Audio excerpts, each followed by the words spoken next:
Review Board. To call this meeting to order, we have to go through a few administrative items. It's my understanding that we do not have any remote board member participants, so we don't need to call availability. On the other hand, we do need to do a determination of public comment time limitations. The ARB needs to determine how long each member of the public will be able to speak during public comment periods. The public will be allowed to comment after consent agenda items and after each action item is presented. This is standard ARB practice. I look for a motion for the amount of time. Ms. Mangum. I move that each member of the public have 3 minutes to speak. All right, we have a motion, seconded by Mr. Burns. All those in favor? Aye. All those opposed? Any abstentions? The motion carries. All right, a few other reminders. This meeting is being recorded. The recording will be posted online in roughly about 10 days. Since I didn't ask anyone to do it, I'll do it myself. We start all our meetings with a reading of the Statement of Purpose and Intent of Historic Overlay Districts. Historic Overlay Districts are created for the purpose of promoting the general welfare, education, economic prosperity, and recreational pleasure of the public for the perpetuation of those general areas or individual structures and premises that have been officially designated by the Board of Supervisors as having historical, cultural, architectural, and archaeological significance. Regulations within such districts are intended to protect against destruction of or encroachment upon such areas, structures, and premises, to encourage uses which will lead to their continuance, conservation, and improvement in a manner appropriate to the preservation of the cultural, social, economic, political, architectural, and archaeological heritage of the county, to prevent the creation of environmental influences adverse to such purposes, and to assure that new structures and uses within such districts will be in keeping with the character to be preserved and enhanced. All right, a few more general items for awareness. The order for which the items will be heard is going to be set at the meeting once we approve the agenda. Additional items and the agenda might be changed at the discretion of the chair or a motion made to the chair. Applicants here for initial presentations. I will remind you all, if you are here for an application for action and you've been here previously, I would ask that you keep your presentation to roughly 3 minutes. If this is your first time presenting an item for action, roughly about 8 minutes. Given the fact that we have an extremely full agenda, I would encourage you to be as focused and as succinct as possible so we can then get into board member questions about your items for action. With that, I would look for an approval of the agenda. Mr. Zielinski. Mr. Chairman, can I make I'd like the motion to make a change to the agenda. Certainly. The following items, I would like to switch the items for action 1 and 2, switch your location, and the workshop session, I would like to take item 1 and item 3 and move them to an action item. All right. That would be making item 1 for workshop number 9 and making item number 3 number 10. Correct. All right. We have a motion. Is there a second for said motion? Seconded by Ms. Mangum. Any discussion? Seeing any, all those in favor? Aye. All those opposed? Any abstentions? All right, hearing none, the new agenda is approved as proposed by Mr. Zielinski. That takes us out of that. Mr. Chair, could you repeat the new order? Yes. So items 1 and 2 will be swapped. So rotate those two. So instead of 0033, will be 0032, which will be first on the items for action. And then items 1 and 3 of the workshop session, which would be the 3-season room and the deck removal at Washington Plaza, will be elevated to items 9 and 10 respectively on the action item. All right. Again, reminding folks the presentation time. I will politely remind you if you start to get close to your 8 or 3 minutes as best as I can. Beyond that, Denise, do we have any introductions or recognitions of guests? I don't see anybody online. I do know that there an intern that we have with our department is going to be joining us online. He is shadowing one of our staff members for one of the workshops but I don't see him online right now. Oh, wait, see, okay, so Noah Mack is with us, and he is online. Stephanie Newman is also here as staff. She is the staff coordinator for Heritage Resources for one of the workshops that you all will be hearing. And then, of course, we have our new Architectural Review Board Administrator, Jason Aldridge, which I think we will maybe at the end have a little time to do an introduction. Excellent. Welcome, Jason. Welcome to the Thunderdome. It was a great meeting to be here for. All right. Busy. All right, so we have no items for consent calendar items. So we will move straight on to items for action, which I believe requires me to look at Mr. Burns, who needs to read a statement. Mr. Burns? Thank you, Mr. Chairman. I, John Burns, declare my personal interest in transactions brought before the Architectural Review Board involving the Holland Hills Historic Overlay District, and specifically state the following for the July 10, 2025 ARB meeting. Although it is the opinion of the County Attorney's Office that generally I am not legally required to make a formal disclosure statement before reviewing ARB cases in Holland Hills, I am making this statement regarding 6 action items and 2 of the 3 workshop items on the July agenda in the interest of transparency and to avoid even the appearance of a conflict of interest. I own and reside in a home in the Holland Hills HOD. The properties under consideration tonight are not adjacent to or visible from my properties. I have not worked with or received a gift or benefit from anyone associated with these projects. Accordingly, I'm able to participate in the transactions fairly, objectively, and in the public interest.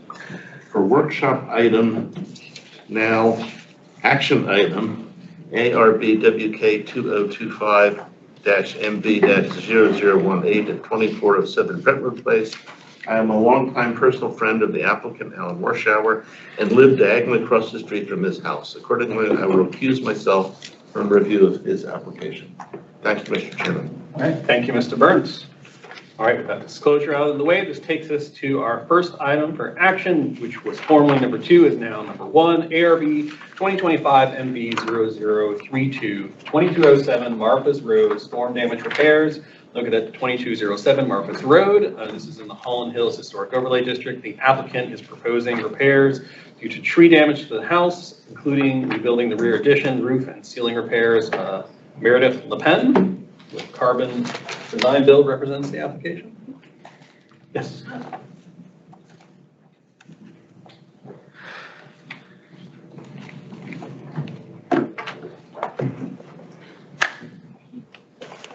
My name is Meredith LePen. I'm here with Carbon Design Garden Design, proposing or presenting 2207 Martha's Road, a property located in the historic Holland Hills neighborhood.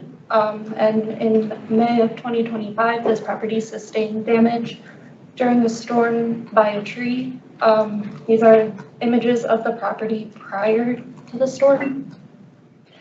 Next slide, please. These are images of the property after the addition on the rear sustained damage by the said tree, which you can see in that image. In this proposal, we will not be proposing any new design content. We will only be proposing to rebuild the structure that is already there and replace it exactly as it is. Next slide. These are more images of the damage sustained on the property. Next slide, please. Okay, the slide just has some context information. Next slide, please. So these are the images and documents to take focus of. In these elevations, you'll see the area that work will be done on the property. It is only a small portion located in the rear of the residence. It is a single level addition and it will be rebuilt exactly as proposed. And it has one exterior material, cedar siding, which will be painted to match the existing house color. Next slide. Here you'll see side elevations of the property. As previously mentioned in the workshop, A month ago, there was a comment on the location and the aesthetics of an existing mini split unit located on the side of the property. We have taken those comments into consideration, and that mini split will be relocated to the interior of the wall, so it will not be visible from the exterior. The next slide, please. And this is the final elevation that will show work on the property of 2207 Martha's. Next slide, please. So this is floor plans, which will contain more information on the materials that we plan on replacing. Next slide, please. More information on the electrical and mechanical. Next slide, please. And some roof information. Next slide, please. Here you'll see some details of some typical Holland Hills details that we will use to reconstruct and rebuild the windows exactly as they are. Next slide, please. Here we have listed out several materials that we will be using on the exterior of the residence. 1x6 painted tongue and groove siding, which will be continuous with the siding paint color that we will use and match from the existing residence. A tar and gravel roof, which is typical of the Holland Hills neighborhood, and a stainless steel cable railing with 4x4 posts. Next slide. Oh, and actually that's the final slide. So. Okay. Thank you very much. First, before we get to the members, I would ask if there's any member of the public that wishes to comment on this item. Seeing none, I would turn to my board members for any comments or questions they have for the applicant.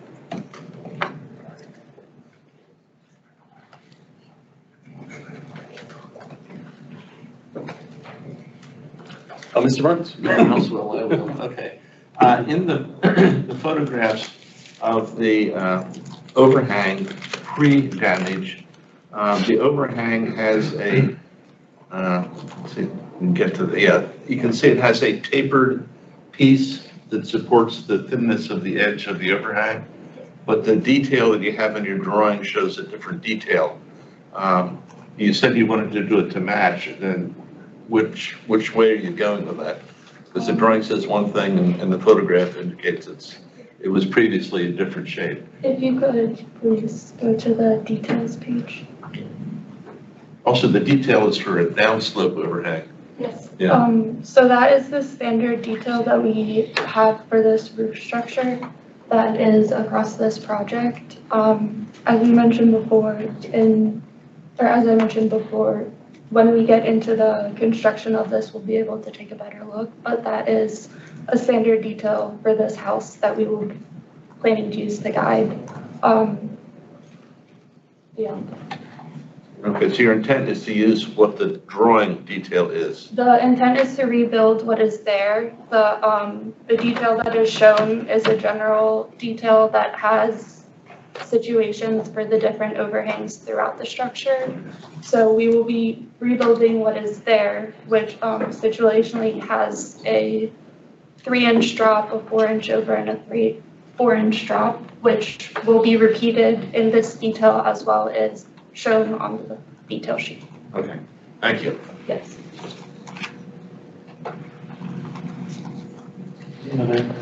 Make a motion to approve. I was going to say, if there are no other questions by board members, I would look for a motion. Remember, you are using number 2. Okay. This week I flipped them around on it. And just before I make a motion, I think everyone appreciates the split unit being moved inside. Thank you. Okay, Mr. Chairman, I move that ARB approve action ARB-2025-MB-00032, located at 2207 Martha's Road, Alexandria, tax map 0933-040110 in the Holland Hills HOD, for the proposed storm damage repairs as submitted and presented at the July 10, 2025 ARB meeting. The applicant must request an amendment from the ARB for any proposed changes to ARB-2025-MB-00032 as approved by the ARB on July 10, 2025. Upon review of the materials, the proposal is found to meet the requirements of zoning ordinance 3101-historic overlay districts. All right, we have a motion. Is there a second? Seconded by Mr. Lumpy. All those in favor? Aye. Any opposition? Any abstentions? Hearing none, the motion passes. Thank you very much. All right.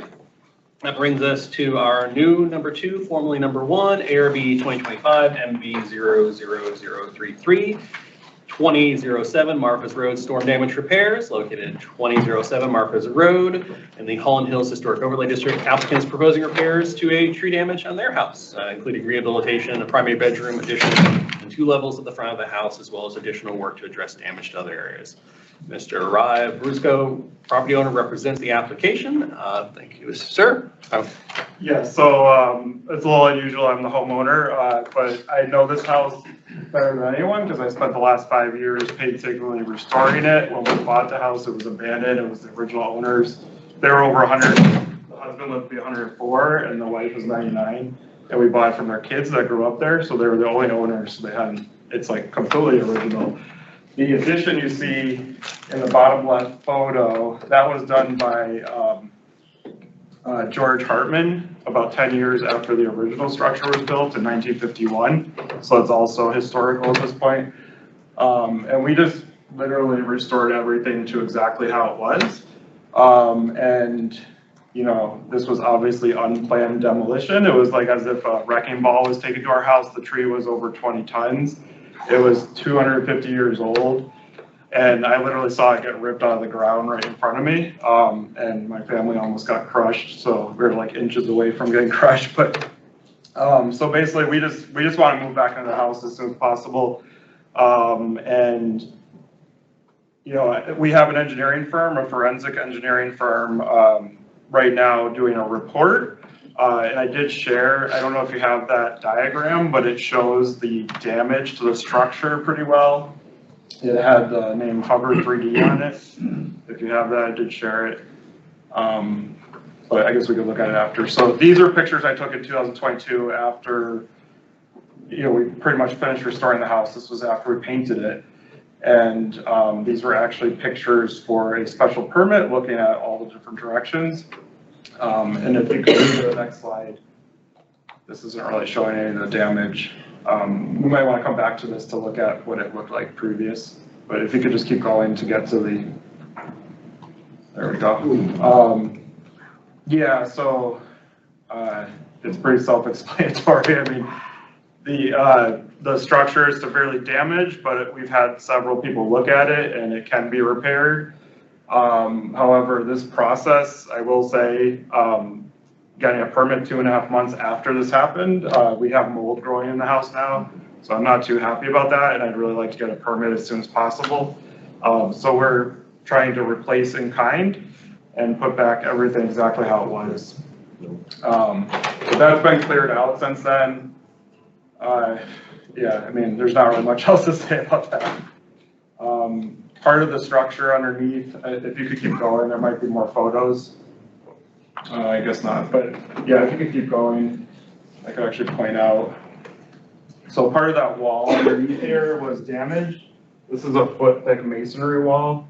So it's CMU block behind there, and then a brick veneer, a full-size brick veneer on the front, and that's cracked all the way through. But it can be repaired. The room above that was obliterated is cantilevered on that. And I guess the only engineering question at this point that we're waiting to hear back is if the trusses can be replaced in place. I believe I know the whole roof has to be replaced because the ridge is damaged. But the question is whether they can, you know, sister in new trusses on site. So that's what the engineering firm will determine. But that's, you know, that's pretty much the most complicated thing at this point. And just stopping the water from going in was the hardest part. So that took actually a long time. Yeah, so there's no water going in now, but we really want to try to rebuild it as soon as possible.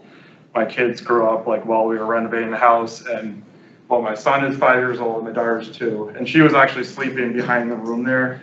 And I ran up the stairs. That's when I saw the tree getting ripped out of the ground, and I ran back to her room and grabbed her, and I was almost crushed at that point. But But actually, amazingly, the Goodman homes have metal door frames, really thick metal door frames, and someone said they found in a book that he actually stated that he used those metal door frames, which is very unusual for residential architecture, that he actually used it to protect the occupants from natural disasters.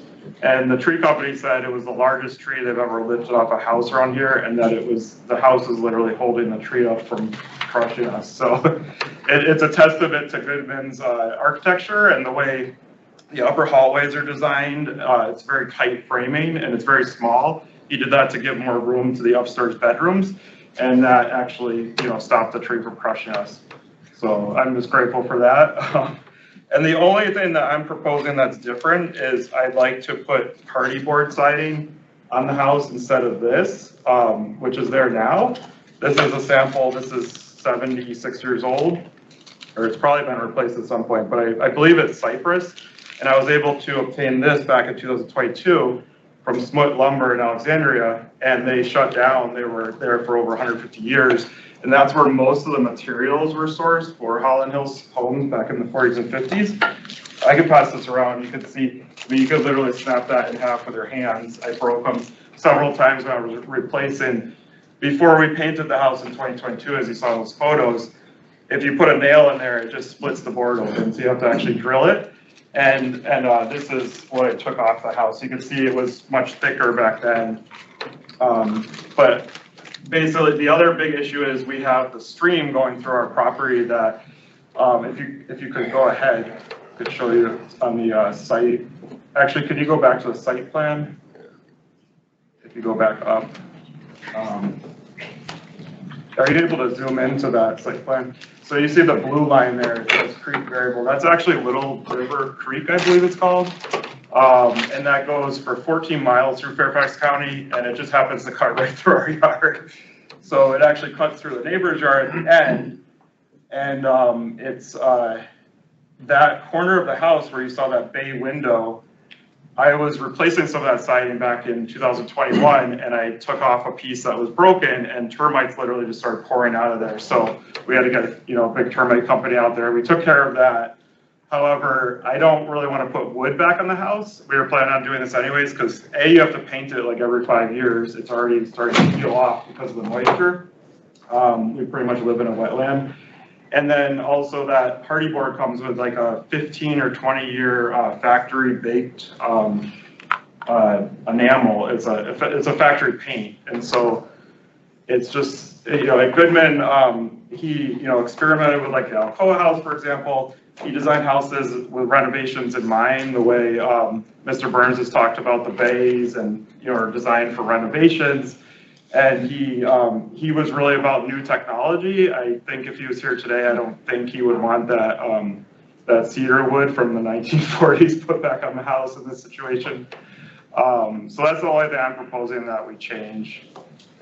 And then I could keep going through the drawings if anyone has any questions, but we're not changing anything whatsoever. I think that's a good summary of all the information. After I ask this member of the public. So is there any member of the public that wishes to comment on this item under action? Not seeing any. Ms. Hammock, I will turn to you. Is this a custom color or something already plain that's in their catalog? It's in their catalog because it came from Home Depot, so it's definitely not custom. And I had that board in the bag because there is lead paint on that, just to let you know. If you look on there's about 20, 10 layers of paint. It actually used to be orange back in the 1980s. Rob McCauley's father painted it, and they actually mixed the pigment. And there was an art gallery in Old Town that was the same color, believe it or not. But there is orange paint on there. The entire house was bright orange back in the 1980s and 90s. I wish I had a picture of that. Yeah, so that is like a standard color, but I don't believe color, like paint choices are part of the ordinance, are they? No, so. No, it's just last time I sourced Hardy Plank, they didn't have this many colors. Well, the big difference is it's smooth, so most of them have a texture that looks like wood, like a fake wood, which I don't like anyways, but I'm trying to replicate what is there now, and I believe, I'm fairly confident that once that's on the house, it won't look any different than what's there. because it would just look like a plank that's horizontal and you really won't be able to tell even if you walk right up close to it. But the big difference is it's fireproof, it's insect proof, and it's really a safety thing. Like, we're planning on cutting another tree down that's not even close to the other one in size, but it is like leaning over. We had other trees fall, like a small tree fall in the house a few years ago. Luckily, we got different insurance because of that, and that worked out because we would have had almost half the coverage we have now. So that's pretty scary to think about. But I did advocate, and I let like a lot of the residents at Holland Hills have had their agents out in the last few weeks adjusting their policies. And I've been talking to someone in Supervisor Stork's office about that as well, because I think a lot of the houses in Holland Hills are severely underinsured. So yeah, there's no way that we could rebuild the house for the amount. It's $500,000, and that's what they estimated. $101 less than that, and it's absolutely ridiculous. There's just no, these houses were built for $5,000 to $10,000. I think that included the land. Is that correct, Mr. Barnes? You know, or I think it was $5,000 to $10,000 per house. That's what I read in The original prices were much higher. Oh, okay. That's what I remember seeing somewhere online. At least some of them, but they were all prefabricated, so the materials were very cheap. It was yeah. Not all of them are prefabricated. There were pieces. Yeah, pieces of them were prefabricated. You don't live and love it. Any other questions from board members on this application? Or Mr. Burns? Yeah, regarding the hardy plank, hardy plank has a specified lap when it's installed. What is the current lap, and how will it be different if you use hardy plank? Also, how are you going to compensate for the difference in the shadow line, because hardy plank is a thinner material? There's two questions there. Well, it's Lap actually and shadow line. Yeah. Okay. So it's about 7 inches right now. Like the exposed board, is that what you're talking about? It's about 7 inches. And then what's available now is actually, and like what's on the house, because I took it off myself, looks like what she's holding right there. It is much thinner, actually. That thin part goes up underneath, it goes upwards, and it tucks underneath the upper piece above it. I'm talking about the thick end versus the hardy plank thickness. Well, I'm gonna reach out to them. Wood is thicker and has a different shadow line. So I'm asking, what are you gonna do about a different shadow line? How are you gonna compensate for having a thinner material? Well, I'm gonna reach. You said you wanted to match the original house. Yeah. But you're using a thinner material, so how are you going to make it match? It's not thinner though. I mean, you can see what's there. I think it's in the thickest part. It's Look, you can compare it right there. That's not what's on. That's not original to the house. The piece that you're holding. This piece, right? And compared to this piece. That one's original. Right. It's about half as thick. Really? So I don't think that's true. if you're trying to match, I'm trying to understand how you're going to make it match when you're using a different thickness material. Well, I mean, we have one of the only houses, there's not a lot of houses that have horizontal siding. So people have used, what is it, T911 board? That's not original either. And it's a completely different look. If you, in Holland Hills. T111? Yeah, T111. That didn't exist in the 1950s. yeah, but the houses were built as late as 19. My 1958 house had T111 siding. Almost all the houses have it on there. It wasn't original. I understand. Some houses specify that they want horizontal siding. Yours among them. Right. But I'm asking about when you use the substitute material, how are you going to make that substitute material match the undamaged siding on your house that you said was your stated? We're going to replace all the siding because, you know, we want it to all look the same, and we were going to do that anyways. We were planning on doing Part that. of the proposal today, to replace all the siding. I'm not sure if it's in the proposal. I don't want to get into why we're not working with the contractor. I could talk to you about that separately, but yeah, I mean, I think this HOD has opened up a lot of people getting taken advantage by contractors and this whole process. To be quite honest, we bought the house in 2020 and no one said anything to us about an HOD proposal. We got a thing in the mail one day saying that there was a poll, and less than half the people voted for the poll, and it might actually be invalid because the CA was not a legal entity up until a week ago. So you might want to look into that. They didn't have a legal status with the SEC in the state of Virginia up until a couple weeks ago. I'm just stating. Well, setting that aside, since right now I'm operating under an HOD until the county Yeah. attorney tells me otherwise. I mean, I'm gonna contact Hardy Board and I'm gonna make absolutely certain, like I said, I mean, we put $300,000 into that house, painstakingly trying to restore it to exactly how it was. That was before the HOD existed. So I hope you'll trust that we'll do that again, because we did that before this ordinance existed. And it literally looks exactly how it did in the 1950s. We didn't change anything except, you know, renovate it and making it look like it wasn't abandoned. So I'm gonna reach out to them and find out what board we can get that's the closest. I would have to do the same thing with the cedar because smut lumber doesn't exist anymore.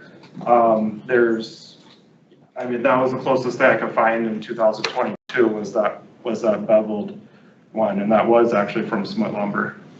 Wait, Ms. Hammond. I'm just confused. So you're saying when did you purchase your property? In 2020. Okay, so that was 5 years ago. Mhm. You've replaced all the wood siding, everything has been replaced? No, we replaced some of it You that just was said you damaged. restored the house. Yeah, we restored it. We you know, took the paint was peeling off. It was like, there was areas where you could see 3 layers of paint back. Like, Okay. they were over 100 years old, so they hadn't And done then you anything. installed where the natural wood was damaged Uh-huh. in 2020 or soon after, you installed natural wood. I installed that, yeah. Yeah. And it looks exactly the same. And has this failed? What No, you- it hasn't failed, but the paint is failing. We have to paint it every Yeah. 3 to 5 years. That's, you know, I'm from New England, so it's an I'm economic from stimulus. Massachusetts so- too, Me but too. I've never So seen I this don't kind have of problem. any issues with houses being maintained or painted. It's an Well, economic it's the stimulus. humidity down here. Yeah.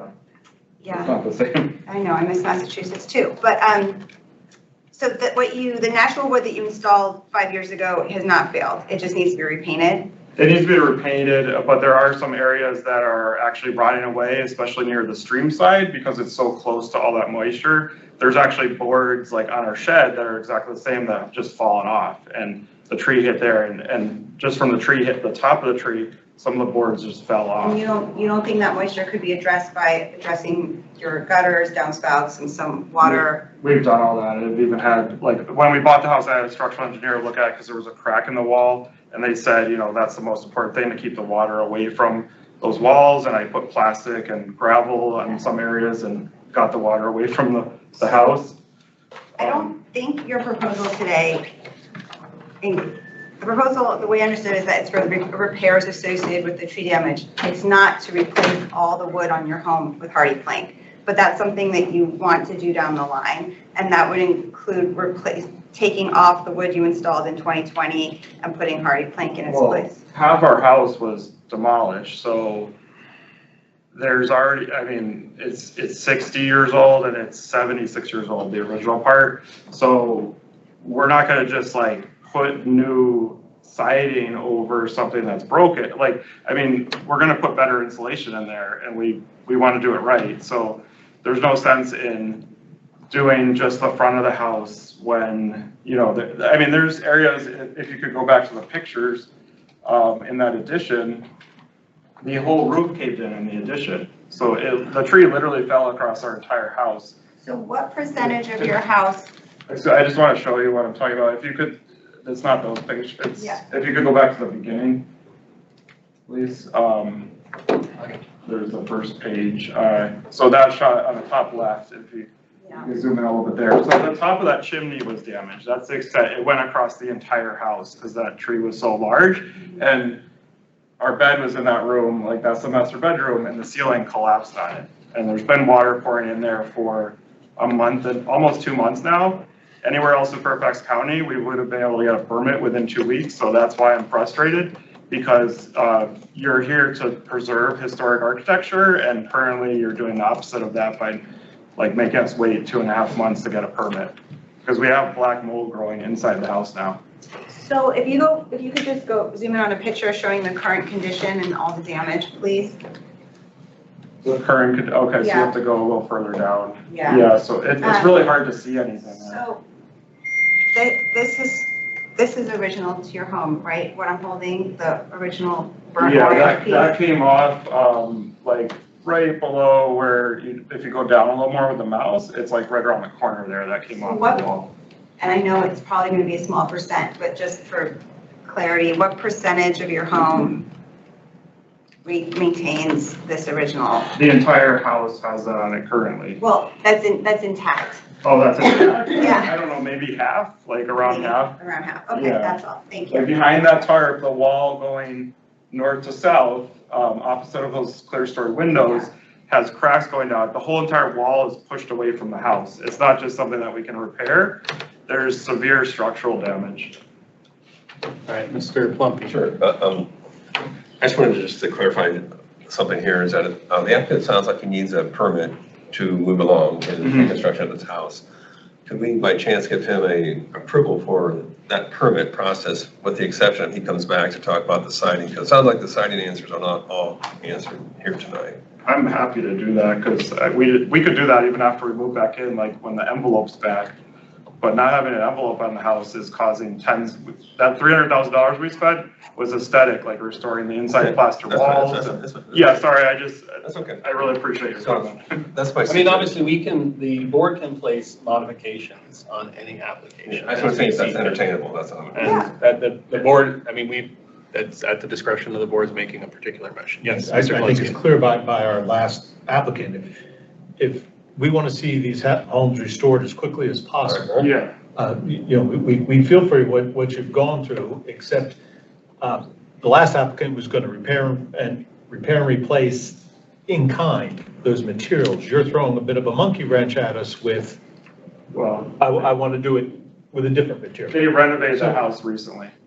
But nonetheless, you're asking for a change to what it was as opposed to rebuilding exactly They already what it changed was. it though. They already changed the house. You don't have hardy plank on the house now. Well, right, but they. All right, so changed you're the asking to house. use hardy plank in lieu of an original material or a replication of original material. Hardy plank is a different physical property as well as its profile is different. The edges are rolled over. It looks different. I mean, to me, hardy plank is the equivalent to wood as vinyl is to hardy plank.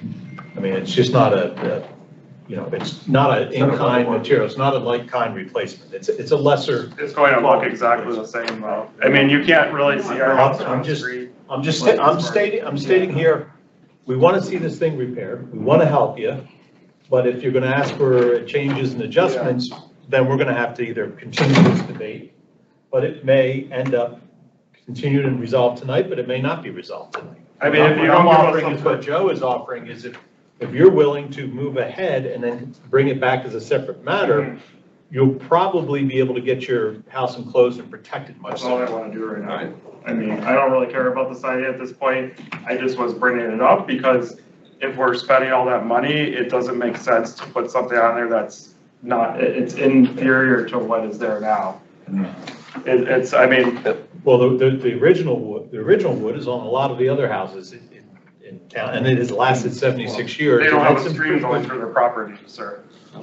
I think there is a lot of agree to disagree in some of these, particularly in some of the natures relating to the siding replacement. I think Mr. Plumpy has proposed a very, I think, equitable option here that would allow, particularly, obviously, this board wants to make sure it's the historic resources within the HODs are protected and preserved. That's one of the reasons we're charged to be here. So I definitely don't, and I think every board member here can say, we don't want to see any home like that. That's not, it's obviously not maintaining its historic integrity in that situation. So I think if there were a motion that had a modification that would require you to come back with the hardy plank and the other siding materials with more information as to addressing Mr. Burns's questions about shadow lines and profile. I could make a sample, like, if I made a sample, like maybe 4 feet tall, and that would give me plenty of time to get the proper material, because that's something I just happen to have on hand. It was from Home Depot, like you ordered off their website. I have to contact Hardy Board or Hardy Company, and I can make, I've done that before. I went to architecture school. I used to build those kind of things, like for demonstrations in sales offices in Boston, and But I do want to say though, like, we could talk about it more when I come back with it, but like Charles Goodman was all about innovation. And, the roof, for example, was tar and gravel. And that roof was so old 2 to 3 years ago that we had to replace it. And we had tree branches falling out all the time. So they made an exception to use a thicker shingle that was a 50-year warranty versus a 30-year warranty. And from the street, you can't really see our roof. It looks exactly the same as tar and gravel. And it probably provided more protection when that tree did fall. And I'll agree with you. And Yeah. historic preservation is a real balancing act between what was there originally and modern materials, and trying to balance that in a way that you're not dealing with a situation when you start getting the false historicism. As an architectural historian, it's a very challenging thing to deal with.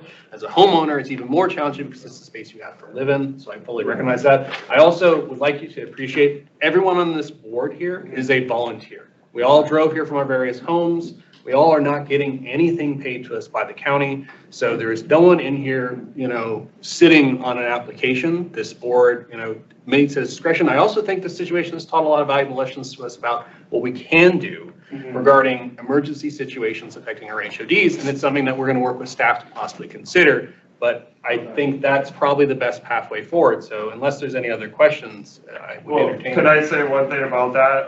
Because I think that's great. I've been talking to Elliot Mayer from Supervisor Stort's office exactly about that. Unfortunately, it doesn't help us in this situation, but I'd like to see other neighbors. There's a lot of specimen trees there. And there's been like a dozen houses that have blue tarps on them right now after this happened to us from other lesser storms.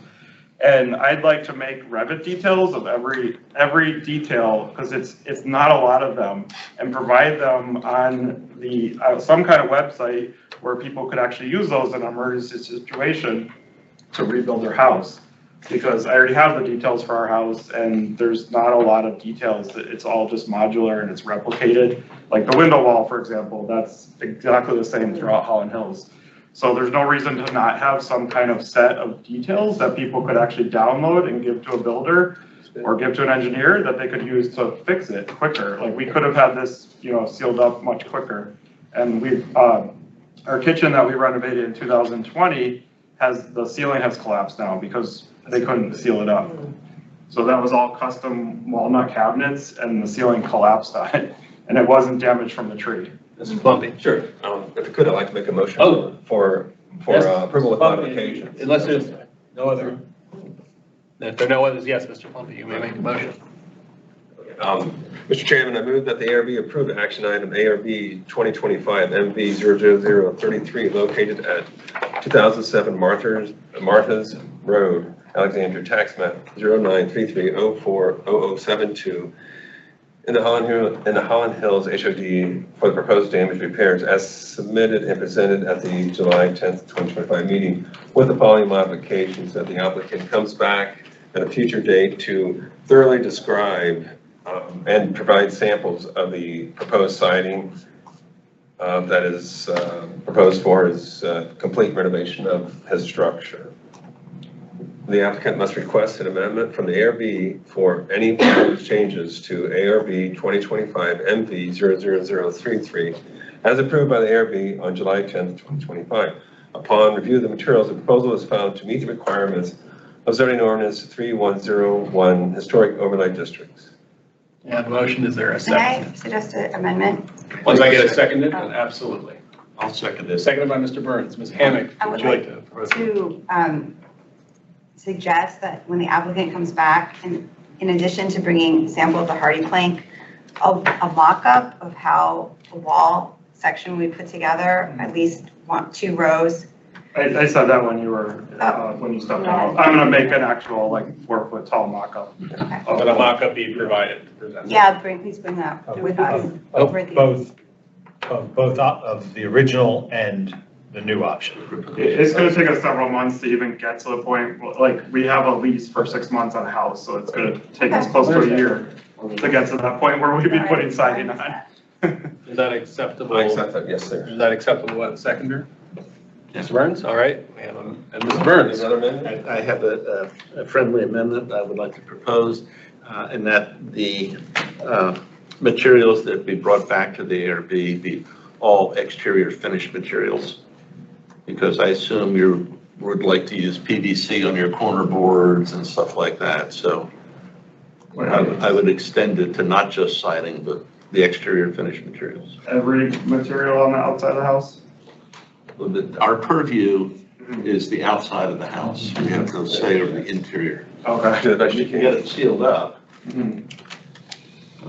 Exterior finished material. Yes. All right. And I will mock up Yes. something that is Yes. acceptable to you. Yes and yes. I feel like that friendly amendment has to be acceptable to you because you made it. All right. We have a motion with 2 amendments made. Staff, is that motion recorded and recognizable to you all? All right, I got a nod. That means it's good. All right, we have a motion and it is amended. I would look for a vote. All those in favor? Aye. Aye. Any opposition?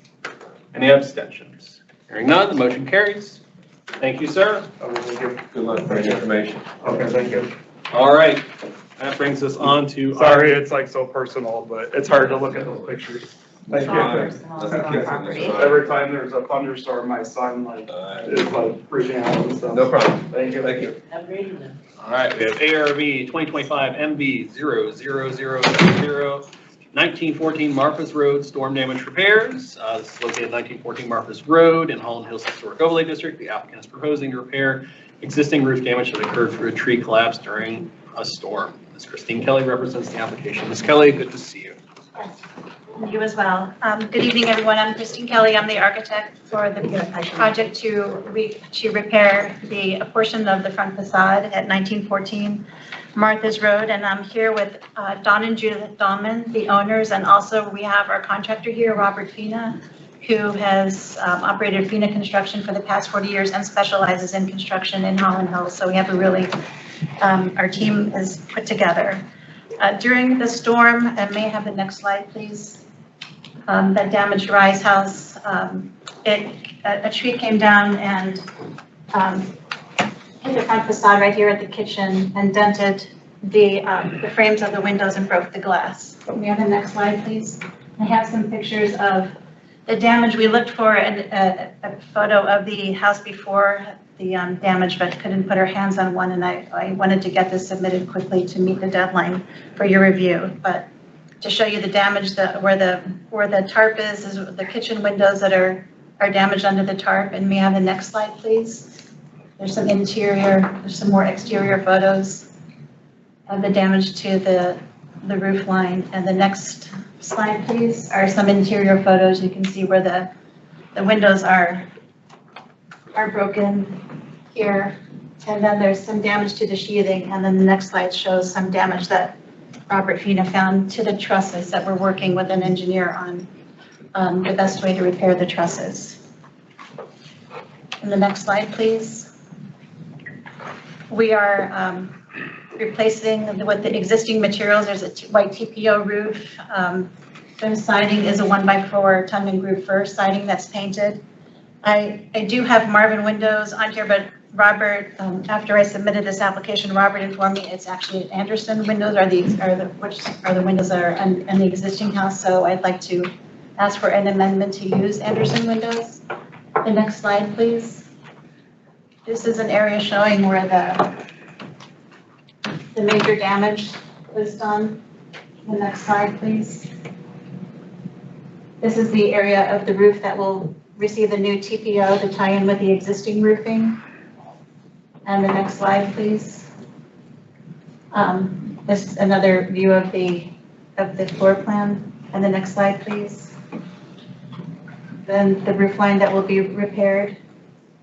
And the next slide is the front elevation. These are the fixed glass windows that will be rebuilt. And then the roof line, showing the roof line that will be repaired. And the next slide, please. We have the headers over the windows are 7.5 inches, so we'll be replacing them with that with that exact same dimension. Next slide, please. These are the materials that we'll use that match the existing materials: the tongue and groove fir siding, the Everguard TPO membrane roof, and then the Anderson window is a wood frame clad window. And I'd be happy to answer any questions, and as well as Don and Judith would be happy to answer any questions. All right. Always very within our time limits, Ms. Kelly. So if there's any member of the public that wishes to comment on this item, not seeing any, I would turn to board members for questions from Ms. Kelly. Mr. Kalinsky. Rather than the proposed Marvin windows, you would be using Anderson windows in this location. All the other materials are being replaced in kind? They are, yes. Okay, all right, that's good to hear. Okay. Any other members with questions on this?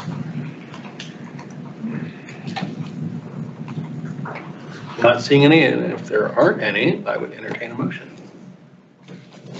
Would like to play. Oh, Ms. Mangum, the floor is yours. Mr. Chairman, I move that the ARB approve action item ARB 2025-MV0030 located at 1914 Martha's Road, Alexandria, tax map 0933040119 in the Holland Hills HOD for the proposed storm damage repairs as submitted and presented at the July 10th, 2025 ARB meeting, subject to the following modifications. The applicant's architect proposes to substitute Anderson windows for the Marvin windows specified in the submitted drawings. The applicant must request an amendment from the ARB for any proposed changes to ARB 2025-MV00030 as approved by the ARB on July 10th, 2025. Upon review of the materials, the proposal is found to meet the requirements of zoning ordinance 3101 historic overlay districts. All right, motion seconded by Mr. Kalinsky. Sorry, she beat you, or he beat you. All those in favor? Aye. Any opposed? Any abstentions? All right, motion carries. Thank you, Ms. Kelly. All right, that takes us on to item number 4 on our agenda, ARB 2025-MV00027. 2321 Kimbrough Street alterations, located at 2321 Kimbrough Street in the Holland Hills Historic Overlay District. The applicant is proposing to replace deteriorating siding, windows, frames, and windows. Benjamin Lee, or Lay? Lee, all right, represents the application. All right, sir, the floor is yours. I'm really glad I don't live on Martha's at this moment. They did get clobbered. This is not an emergency repair, so yay for that. So, thank you all for your guidance during the workshop. And so there has been several things that we discussed that are included here. So this is the front of the house. The addition in question is this part right here, and you can probably just go through these slides pretty quickly. I'll run through it. So, this is one area that we will be focusing on. The T111 here is rotten. Our goal is to replace window with Anderson 400, and then we're going to add the window back here just to kind of bring it back to what it once was. Up to this point, this is the only part of the original house that we will be replacing the siding on. You can go to the next slide. Oh, real quick. Where we are replacing T111, you suggested that we sand it so it's smooth. That's what we're going to be doing. This is the primary area of concern. So where this roof line meets this corner of this leakage, I've done everything that I can to stop it. Had very little luck with it. And so what we are proposing is removing this window, same dimensions to this wall right here. But other than that, everything else would remain the same. So you could probably go through next slide. We already spoke about that. I told you everything about that. You can see that it's failing. So just the replacement of that siding. So you can probably continue to go through this because I think everybody has heard it. I can give you the dog and pony if you want. So this window wall will go back the exact same dimensions, exact same everything. Double pane top windows, Anderson 400 awning on the bottom. I did include the literature on the Anderson 400. The information you're looking for is on page 20. I'm sorry I didn't say that before tonight, but it should be, all of the information should be on. Next slide, please. Again, we showed that already. Go to the next one. Keep going. Stop me if you've heard this one. This was the drawing that I did. this will all be painted. It would not be wood colored, so you can ignore that. But one of the things that we want to be able to do is to replace the siding with hardy. And here is the sample. We're looking at V-groove horizontal siding. Is this the color also? No, it's not. We have designated the color. It's on the last slide. It's Newburyport blue. Will it come custom baked on, or do you have to paint the hardy plank? Paint the hardy plank. You can go through. One of the questions during the workshop was how visible is this addition? You can keep going from the surrounding area. Our cul-de-sac backs up to another cul-de-sac, so you can see the front and the back of the house from both sides. And so I was able to get pictures from my neighbor here, and this is my house here, and this is the addition. So this is my neighbor. We got, so I have one in the front of the house, one from my neighbor, and then I took 3 from the cul-de-sac. And these next pictures kind of show what those views look like. This is our house from the front. There's my lovely wife. Don't tell her I put her in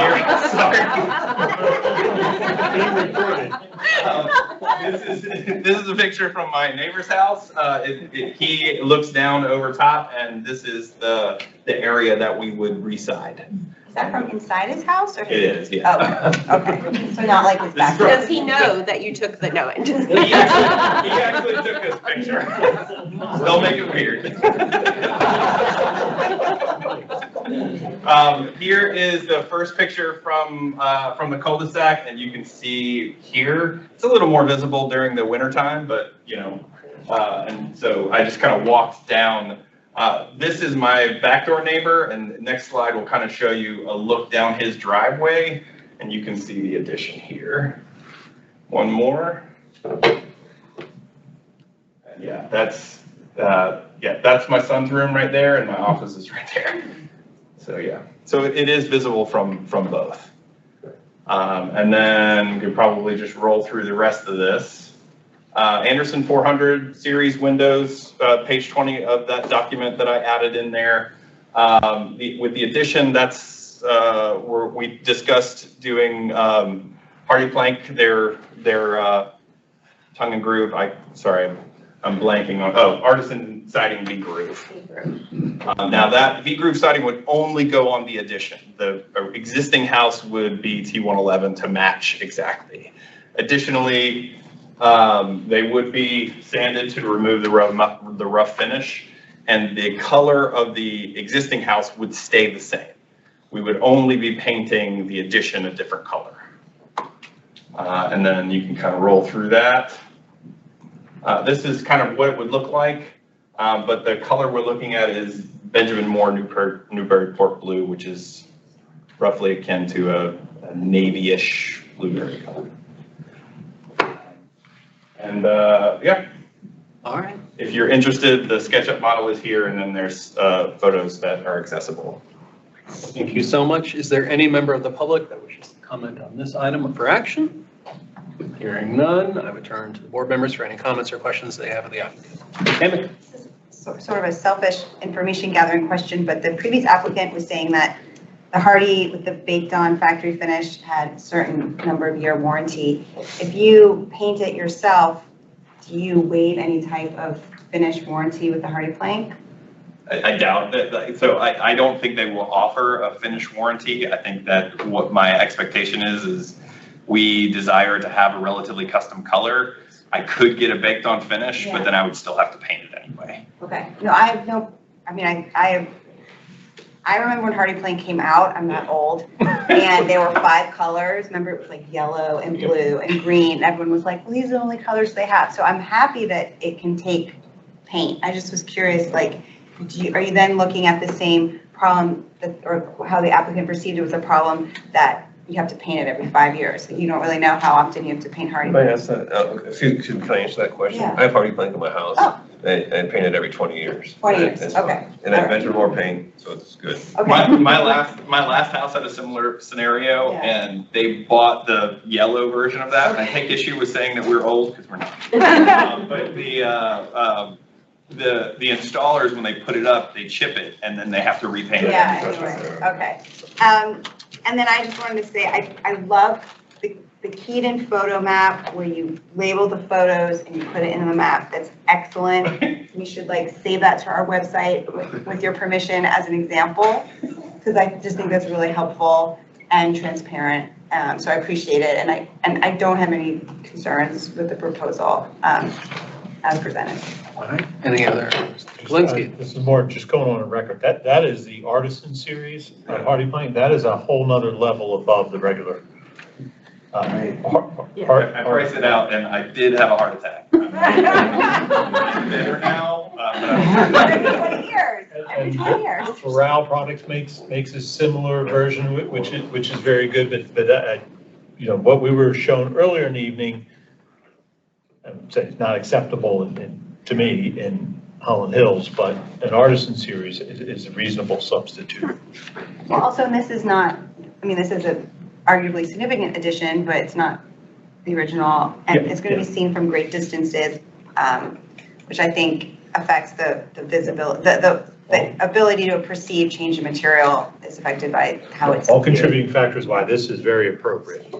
Is the artisan series the same kind of lap siding the gentleman before can use? They have it, and it's a thicker profile, and it's a squared edge, not a rounded edge. And it's double also. All right, well, we are on this Okay. application. I almost had to use the gavel. I'm getting jealous. But, okay, any other comments or questions on this application from board members? Mr. Burns? Yeah, I'm a little hesitant to say it's okay to use a different material than wood. But I think in this instance, this particular one, I can find acceptable for a number of reasons. One is, you know, our regulations say that additions should be differentiated from the historic, and this would clearly be differentiated.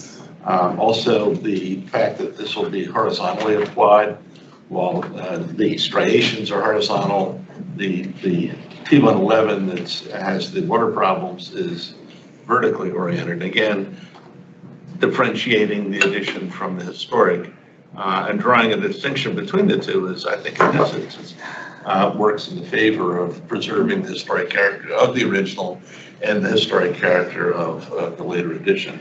Also, just for the record, I will note that the pictures 3, 4, and 5 are outside the HOD. The HOD is literally the boundary edge of the. Yeah, and so. So maybe don't use it as a. Yeah, no, but generally we're concerned with view sheds, but in this instance, your view shed, for the most part, is outside of the historic overlay district. There's really only one house in the HOD that could have a direct view of the addition at the back of the house. Nothing wrong with those houses appreciating the view of the HOD either. We're working really hard to make. Not at all, but I just want, because normally we deal with view sheds to the historic property. In this instance, it's the historic property looking out to adjacent properties. And so. Yeah, duly noted. All right, I don't think any other comments from any board members. I would entertain a motion if anyone would like to make one. I'll make it. Ms. Hammack? Mr. Chairman, I move that ARB approve action item ARB-2025-MB-00027, located at 2321 Kimbrough Street, Alexandria, Virginia, tax map 0933210017, in the Holland Hills HOD, for the proposed replacement of deteriorated siding, window frames, and windows, as submitted and presented at the July 10th, 2025 ARB meeting. The applicant must request an amendment for the ARB for any proposed changes to ARB-2025-MB-0027 as approved by the ARB on July 10th, 2025. Upon review of the materials, the proposal is found to meet the requirements of zoning ordinance 3101-historic overlay districts. All right, a motion. Is there a second? Seconded by Mr. Burns. All those in favor? Aye. Any opposed? Any abstentions? All right, the motion carries. Thank you very much, sir. Thank you very much, everyone. Thank you. All right, that brings us on to item number 5, ARB 2025 MB 00028, 8475 reformatory way alterations. This is in the Lorton Laurel Hill MOA eligible district, the applicant is proposing interior and exterior alterations to the chapel building, building R44, intended on making the building usable for the tenant and meet current building code. The applicant has received approval from VDHR, the proposed renovation. Just note that this is something that is doing tax credits. And Mr. Perkins represents the application. Good evening, Mr. Chairman, members of the board. I am pleased to be back here with you. We met with you in November for a workshop session on this property. Tonight we were here to seek approval of the exterior modifications required to implement the changes to make the building usable for our tenant. I am also joined this evening by Pastor Andy Casper of South County Church and our project architect Nancy Delalio. Nancy will be making the presentation. We have received approval from VDHR for the historic preservation tax credits. We have also recently filed our building permit application that is in for its first review. With that, I will turn it over to Nancy to make the presentation.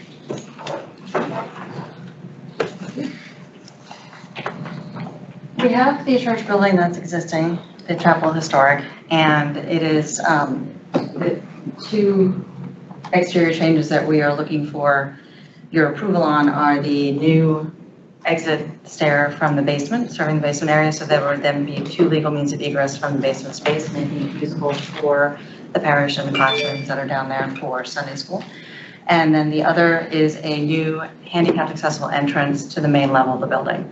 Currently, the only accessible entrance to the building is at the sanctuary lower floor level, and there are a series of terracing that go up into the rest of the building. So there's no way to access it without going through the sanctuary space. So those are the two exterior modifications that we're looking to make. And then we are locating some HVAC equipment on the lower roof that you see here that would not be visible from the ground. If we advance to the next slide.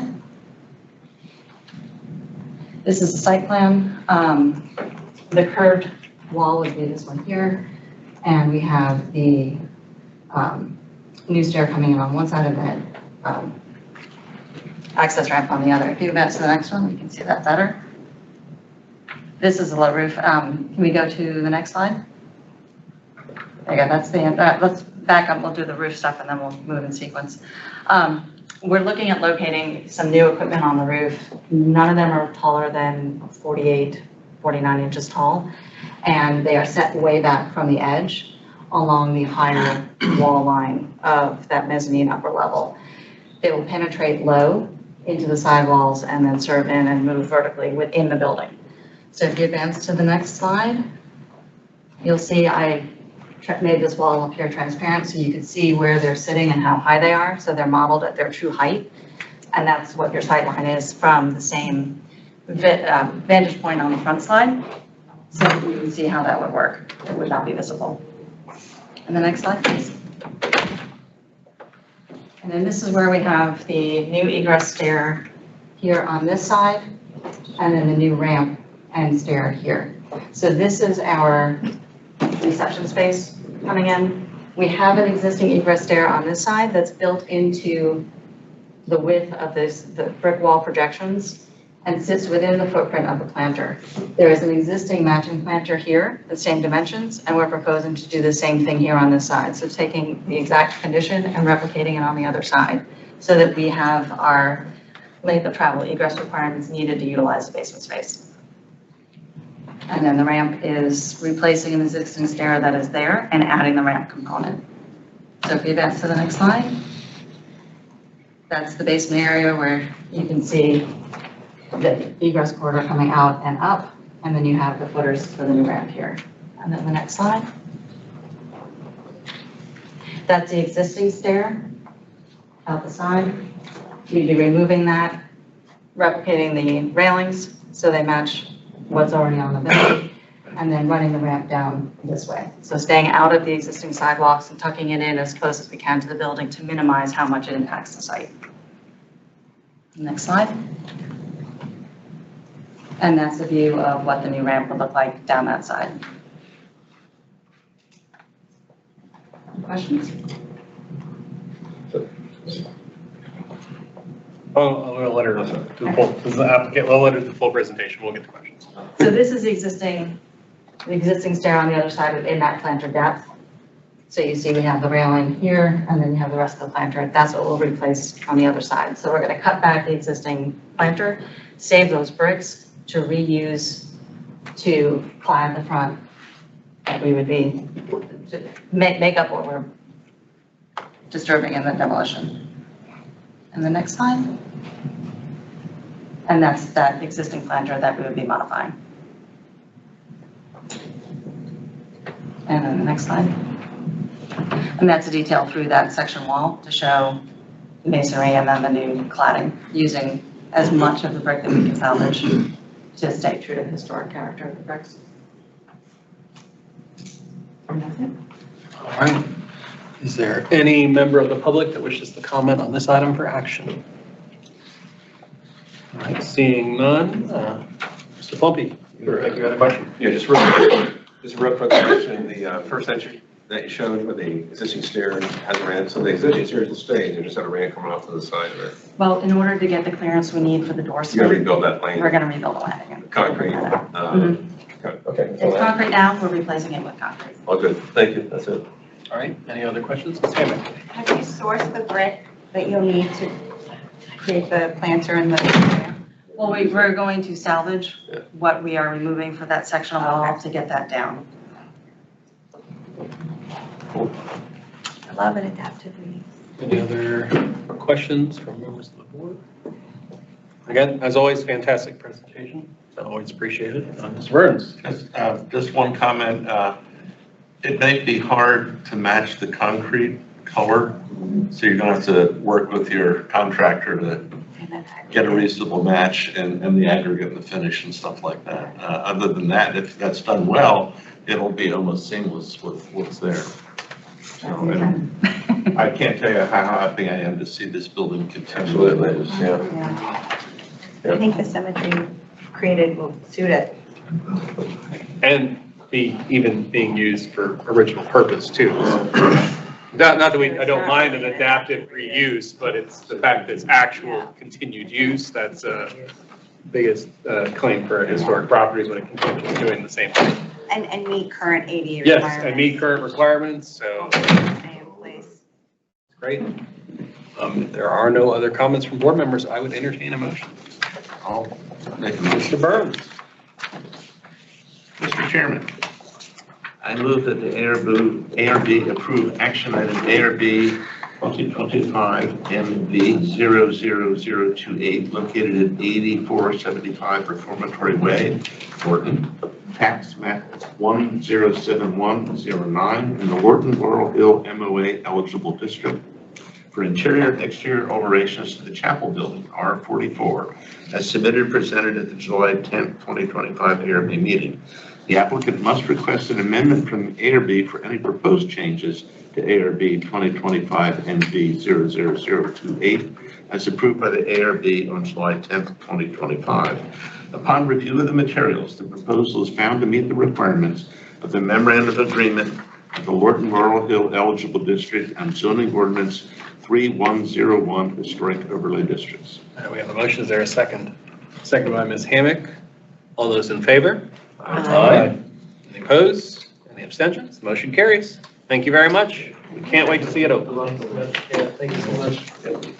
All right, our next item is item number 6, ARB 2025 MB 00029 7712 Elba Road Deck Edition. It's located at 7712 Elba Road in the Holden Hills Historic Overlay District. The applicant is proposing a new deck in 3 locations. Lauren Aldwin represents the application.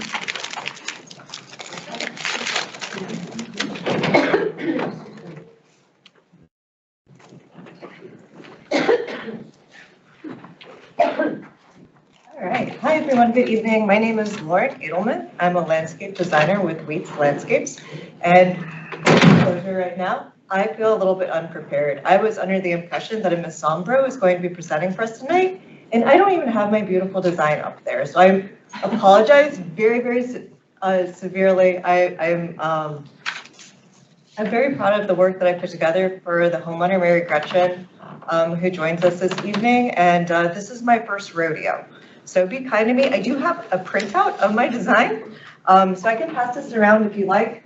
But as we move on through, I'd like to discuss what it is I intend to do for Mary Gretchen. And we did it, what is in the Again, this is my first rodeo, and I do just want to share what I'd like to do for Mary Gretchen's home. Pass it around Without our. This actually, so that is the full master plan for her, and this is what phase 1 is. So you'll see that some areas, that they don't impact what we're discussing tonight, but just so you know, like all the landscaping here by the road, we're going to hold off for a later date.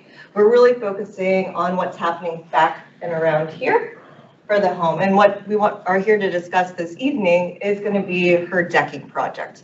I've already learned a lot this evening, and I have a feeling we're going to want to talk a lot about the materials that I had intended to use for her decking. So we'll open up and I'll just kind of walk you through now. Really, the entire purpose of this project together was to honor the historic architecture and to make it sing, and also to bring it back in a better balance with what we think of maybe more so in the trade with the Pinterest of what mid-century modern might be. So that is the goal here. So I can talk about what was there previously and why we've made the alterations as we have. So coming up here from the driveway, at this point, this area it's very shady, it's very wet, and there's not been a lot of good grass growth. A previous homeowner had put down some gravel, some stepping stones, and just really wasn't working for Mary Gretchen, her family, and her dogs. It wasn't easy to walk around. So I proposed we would do is we'd take all that out, and we would just install an easy boardwalk so that you could actually keep your feet wet, move around the property rather seamlessly. This will all be at grade. And then coming around once we get back here, so this is an existing shed. So Mary Gretchen, correct me if I'm wrong, but right about here we had existing concrete that was cracked. There's a lot of water seeping through. It's against the house, so it's creating drainage issues. So that absolutely has to go. And again, just carrying around, we're going to bring our decking on down. And then back here, very similar, there was an existing concrete patio. It was cracked in places. The downspouts hadn't been buried, so we had a lot of water issues. It was also graded towards the home, towards back here. So obviously that has to go and be redone. We've got a new flagstone patio, and we brought it out just slightly further so that it could be interrupted, or it could interrupt the boardwalk here. And then there'd be new decking coming on down towards the back of the property. There is a 6-inch step down from the patio onto the new decking. And the new decking is very low profile. There are no hand railings. We wanted to be very respectful of the rest of the community, make sure that nothing was raised, that we weren't interrupting the shared vistas. So there are no handrails. This is also why, for safety reasons, we have plenty of plantings going all around the deck, just to prevent anyone from accidentally stepping off. There is very, very minimal height. Here we're really almost to grade again, and then slowly as you move your way back, our maximum height here at this rear corner is about 18 inches. From everything I've read in our code, that is perfectly acceptable, but we could always mount up some soil over if we wanted it to make sure that there was a grade no higher than 6 inches. We can easily do that with the landscaping. So this is 18 inches, and again, it's just a 6-inch step down from the patio. The only other decking item we have here, again, we had existing concrete, it's cracking, it's not looking great, and it's also not doing its job anymore. So once again, proposed new decking right here at grade, coming around to an expanded landing. This is off of, sorry, Mary Gretchen. Is it okay if I say this is off of your bedroom? Yeah. Okay, perfect. So this is off of her bedroom, so there is a door, and it's a nice place for her to actually have an opportunity to enjoy her space, her privacy a little bit more. So again, just at grade, just so that she actually has a nice seating area. So that is what we proposed to do. The decking material I did select was Trex.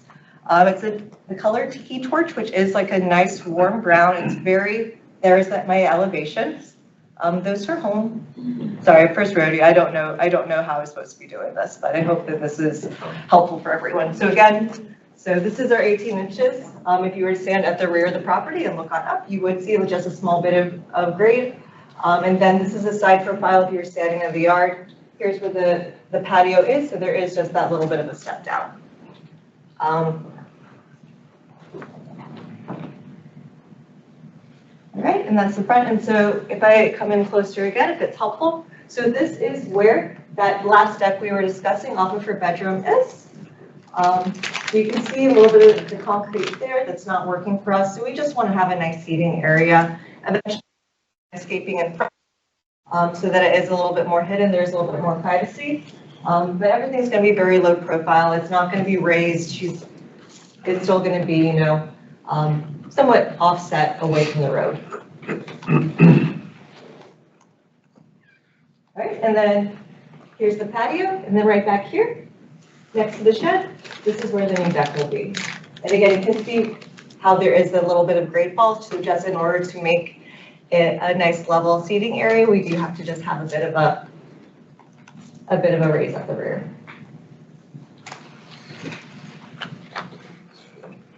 All right, and then this is great. This is the profile you would have looking back at her home if you were sitting on the deck.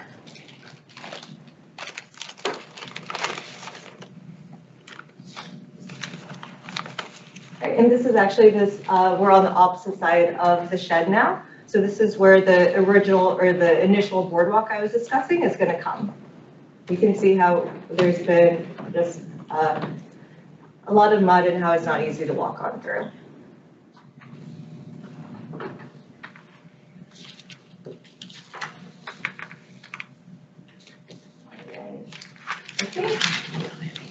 It looks like believe right about where your cursor is, that's where the driveway is. So that's just another angle showing that boardwalk, how it comes around the existing patio. Okay, that is the concrete next to the shed that connects to the house. That is what we have to remove in order to make everything a lot more seamless and allow the boardwalk to come on through.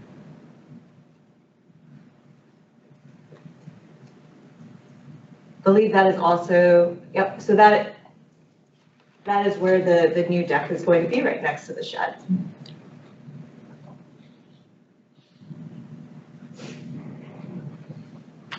And the boardwalk coming off of the driveway.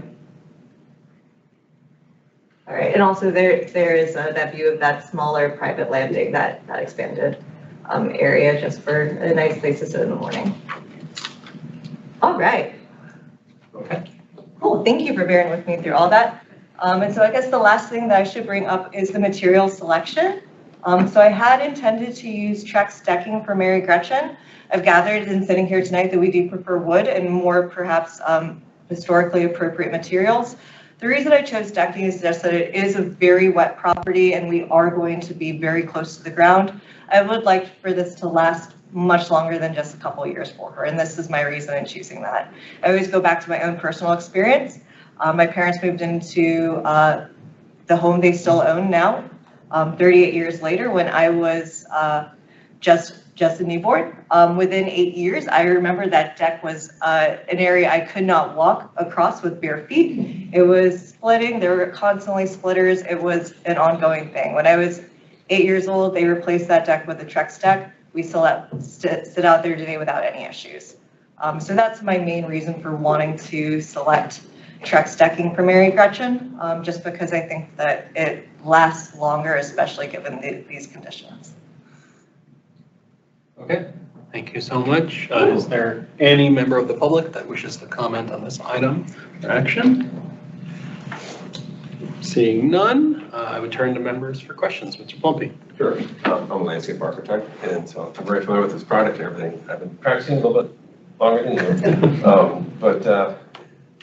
It looks like by your framing diagram that you're using 2x8s and so forth for the joists and 2x10s for the beams, and it's going to, you're going to have joist hangers in between the beams. I understand that.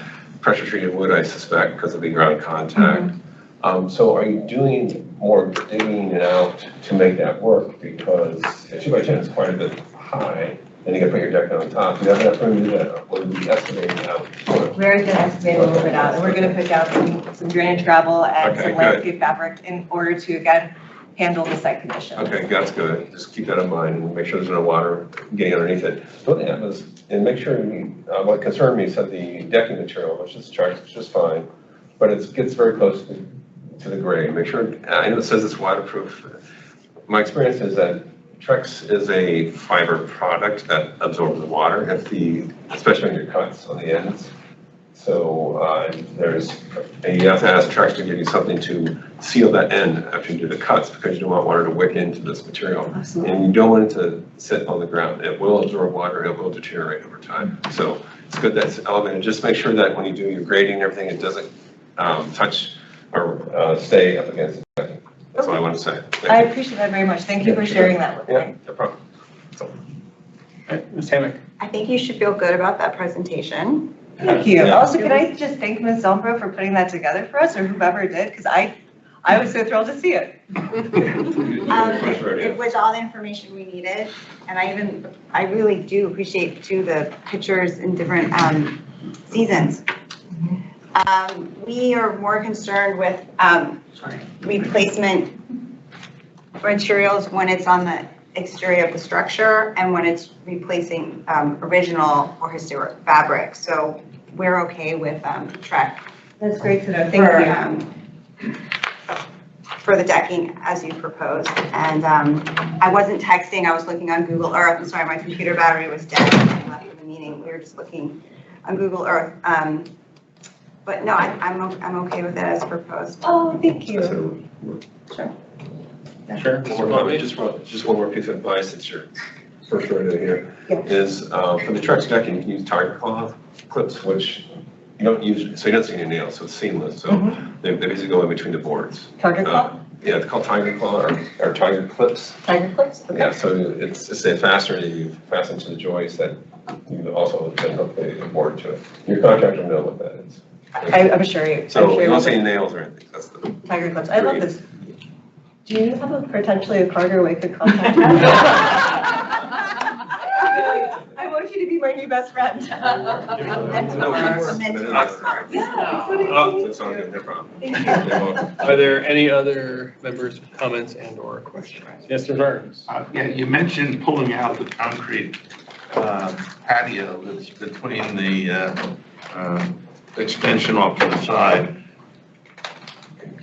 Did I hear you correctly? You're gonna have to pull that out? Yeah, okay. Have fun with that. Okay, then, the other trapezoidal on the other side, behind the addition that's on the south side of the house.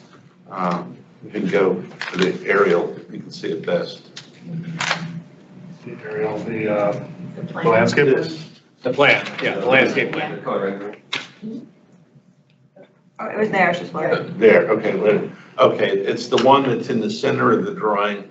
It's 5-sided, that your loft will wrap around. This one? Yeah, what's happening to that? So that is there. It is existing and it is staying. It's staying, okay, so Yeah, the no only change thing to that. We're making it more accessible though by adding in this round feature. Those are the large colonial steppers surrounded by mondo grass. So again, we're doing mixed medias. We're really trying to honor the architecture there, make them more interesting and make them more useful. Okay, so the limestone pavers will only be on the patio that's in the part that you're gonna take the concrete out. Yeah, so this was the concrete patio. So this one is existing flagstone, and so it's to match. Okay, thank you. Yes.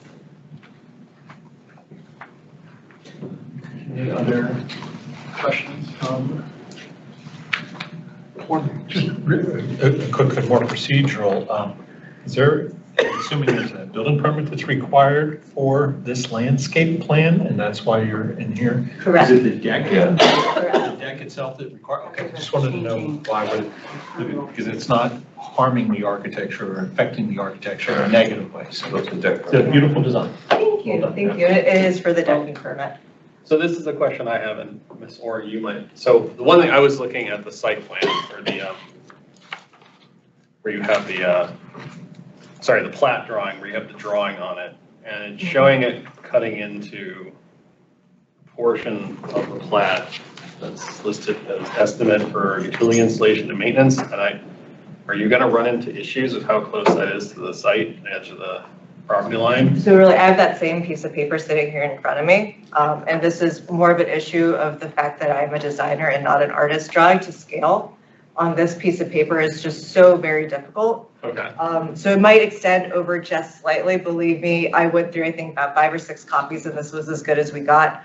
But no, we've actually been excavating quite a bit of bamboo back there along that property line. We run into zero issues with the utilities. Our crews are very, very skilled. Okay. That was my only question. Mr. Plumpy. With the understanding, the utility company can go ahead and tear up your deck to repair utilities. So just keep that in mind. Perfect, thank you, yes. Okay. All right. With that, if anyone has a motion they'd like to make.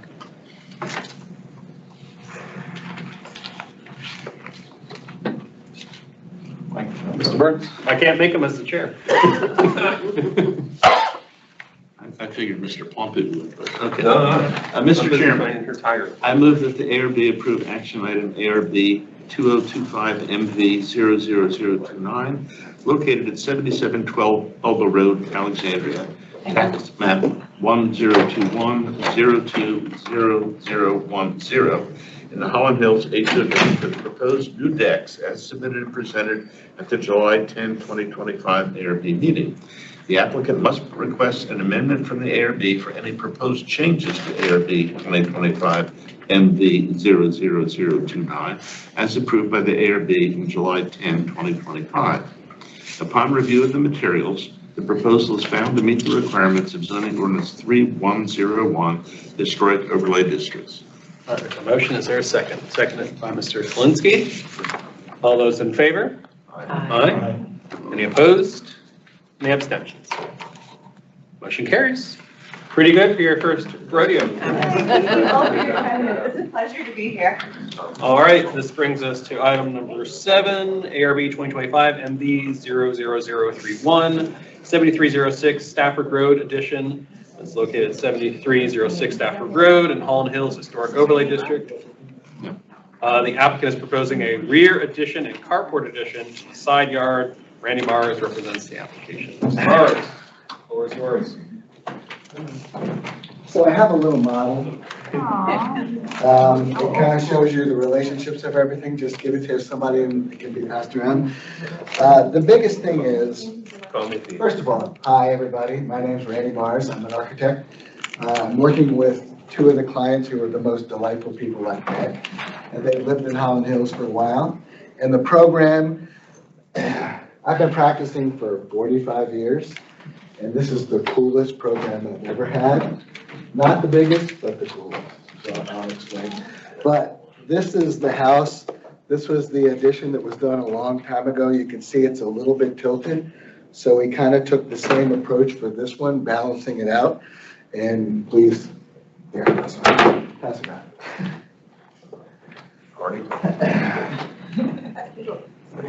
So the clients approached me about a year ago. And one of the guys, Gino Madrid, is a first-chair violinist for the National Symphony Orchestra. And he's a great guy. He wanted to design something. He wanted to put something on the house that they could use as a great room, but they could also open it up and invite 30 people from Holland Hills in, and he could give concerts with his musician friends that he knew. And I thought, God, that sounds incredibly cool. And I so want to do this project, and it's turned out to be a fun project. So if you go ahead to the next slide. We like his music, so just. You've heard his music? Yes. Oh, Here in great. support.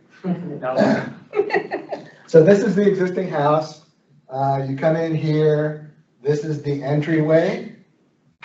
This was original. This was added a long time ago, and it's slightly canted, and I don't know why exactly. It's so slightly canted, and the roof is so slightly shed roof. But the desire is to kind of balance that over here. This is the backyard. It's completely private from everything that's around. You really can't see anything back there. It's really a lovely location. And it's a pretty broad backyard, so there's lots of room to see. Next slide. This shows the addition. And the idea is you can come from the house, and we opened up a little bit here so people could come into the house and walk through to the recital or great room. It's going to be used as a great room, but it's not a recital. And what we wanted to do is, we have 3 doors that telescope into a pocket. So you can open it up to the backyard and people can sit in the yard and they can play here. Or if it's raining, they can come in here and either facing this way or the other way. We've designed it both ways. This is a little studio room where Gino can give lessons to, he has a lot of students. And, that's his little private getaway room where he can give lessons, and he loves that room. Next slide. So to give a little bit of context, this is the entrance road where you can see the interior courtyard of the house, but all of the stuff that we're doing is back here. Next slide. And this is the area where the carport would be behind it. You can see you can't see anything. This is the chimney for the house, and then all of the addition is back there, and it's completely screened from the road. That's the interior courtyard, how you enter their house. When they did this addition, these were original windows, I believe, and this is part of the addition. And they went for full height windows.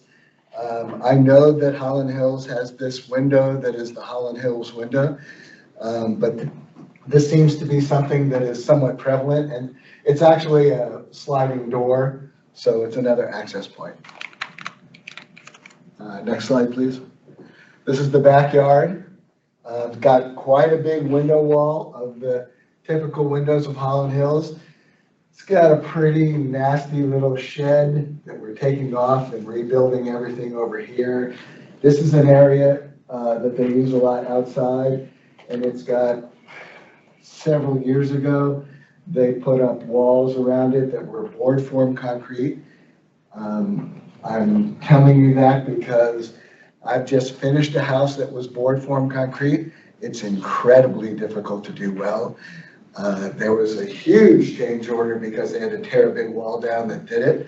So what we want to do in the new addition is something that's a concrete masonry unit that it resembles the concrete, but it's foolproof so it doesn't look, there won't be any problems with it. Next slide, please. More of the backyard. This is the side yard neighbor. You can see it's very well screened from the side yard. Next slide. So again, back to the house. The first one is just kind of introduce you. The carport, how we designed it, which you cannot see, would go to within 10 feet of the property line. And I understand that might be a problem, in which case, at this point, let's just take the carport out of the, if we can make a friendly, if that's a problem, we'll make an amendment to remove it. I thought that the post was far enough from the property line that we were safe, but it did encroach into this area overhead. We wanted to get, they want a covering for the car that's a prefab thing. So we picked up something that, well, we have an image of something that's very simple. It's just 4 posts and a roof that covers the car, but the carport is a very minor part of this. The addition again, this part of the addition is going to be clad in that concrete brick. And I have an image of a house that we did that has that concrete brick. And I think the material is so beautiful. And then this is all glass, and this would be siding to mesh the house more. Right now, this part of the house has exposed concrete block that's painted. And then you can see that this side of the house has siding, wood siding on it. Next image. These are elevations. So where we're tying into the house, this is the existing elevation. Where we're tying in, there's a little kind of area that you go through to get to the addition. We're matching the windows.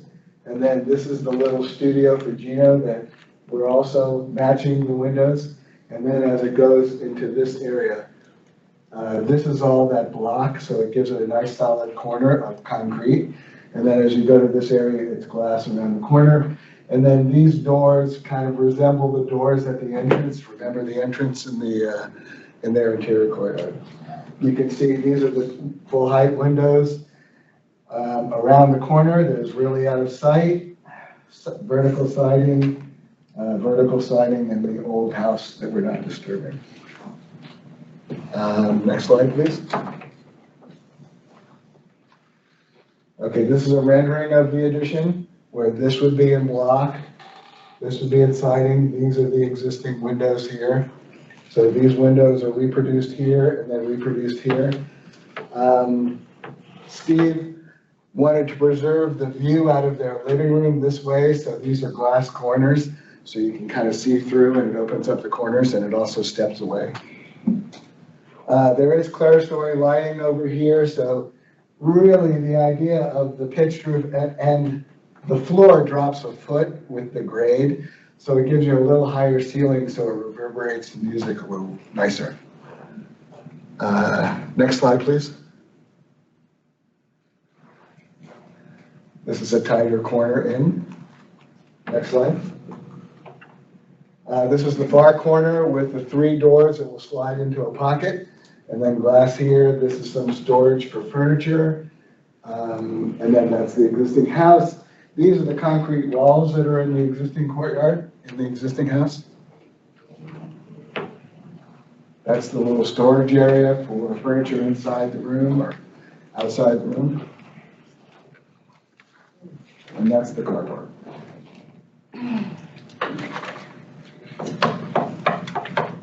Next slide. I think that might be it. A couple more slides. This is their existing carport. This is their block that's just painted. Here's the board form concrete, which you can barely see, but it was the only photograph I had of it.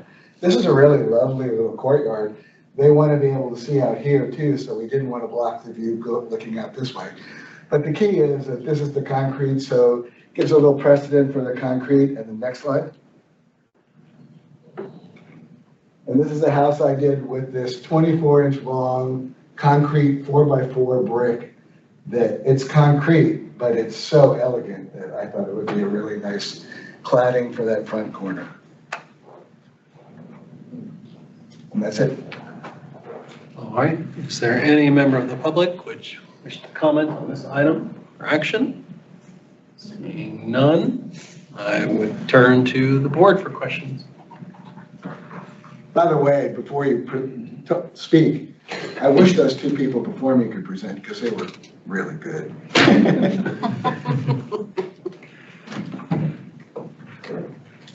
All right. Mr. Bumpy, I saw your hand move. No, I was just waving off my. Oh, okay. Did you all get to see this before? Yes. Yeah. You've looked through all these? Yes. Yeah, that's what I thought. You're all just going to try to go first. Mr. Kalinsky. Just clarification, looking at the outdoor storage area.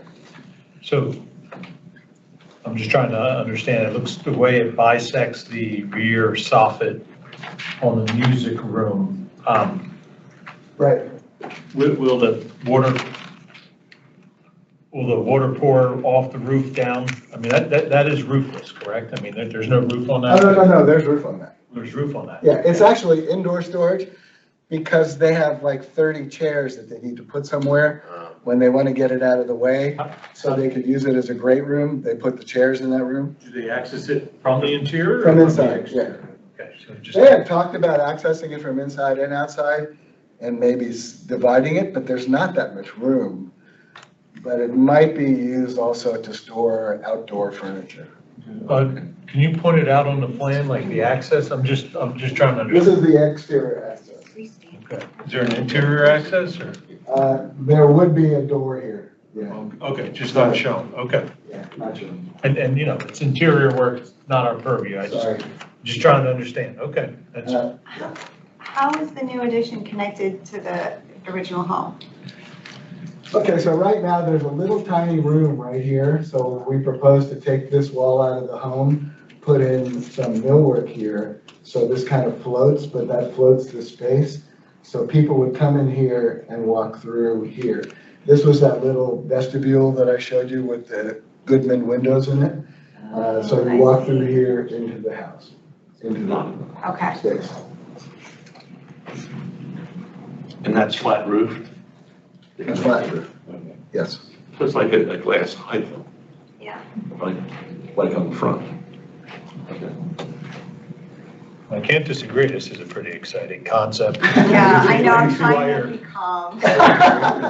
I'm just wondering if there's enough seats for everybody in the room here. I mean, it's like textbook kind of like what we would like to see. We have our next meeting there sometime. Yes. There you go. We advertise it. I can probably get that to happen. Next Not that it's a I think bribe. the county attorney might have a problem with I that. think, I think you might rather listen to him play. I'm not sold on the carport. Are we still discussing the carport? No, it's not in this. He No? said he said take Well, it let's out. remove it out of this. Okay, all right, great. Okay? That makes it easier, because I'm not sure about what I did with the setback. It looks a little tight in your perspective, looks kind of small, but Yeah. like I said, it's Well, not. it's a tight little space, but it's still's gotta be in the setback, so. I mean, I think your model is so great. Love to see a model. It's been so thoughtful. I was looking at street view. I think it's great that this elevation with the chimney is left pristine and seen from the street. I think it's really lovely and thoughtful. So, which begs the question, is this, at the front door, this little closeted area off to the left side as you enter in the door, is that existing? Yes, Okay. staying. Is there still a fallout shelter on site? The historic district, the designation says that in 1961, a fallout shelter was built, so. Oh, I have never seen it. What are the acoustics like there? We're the owners.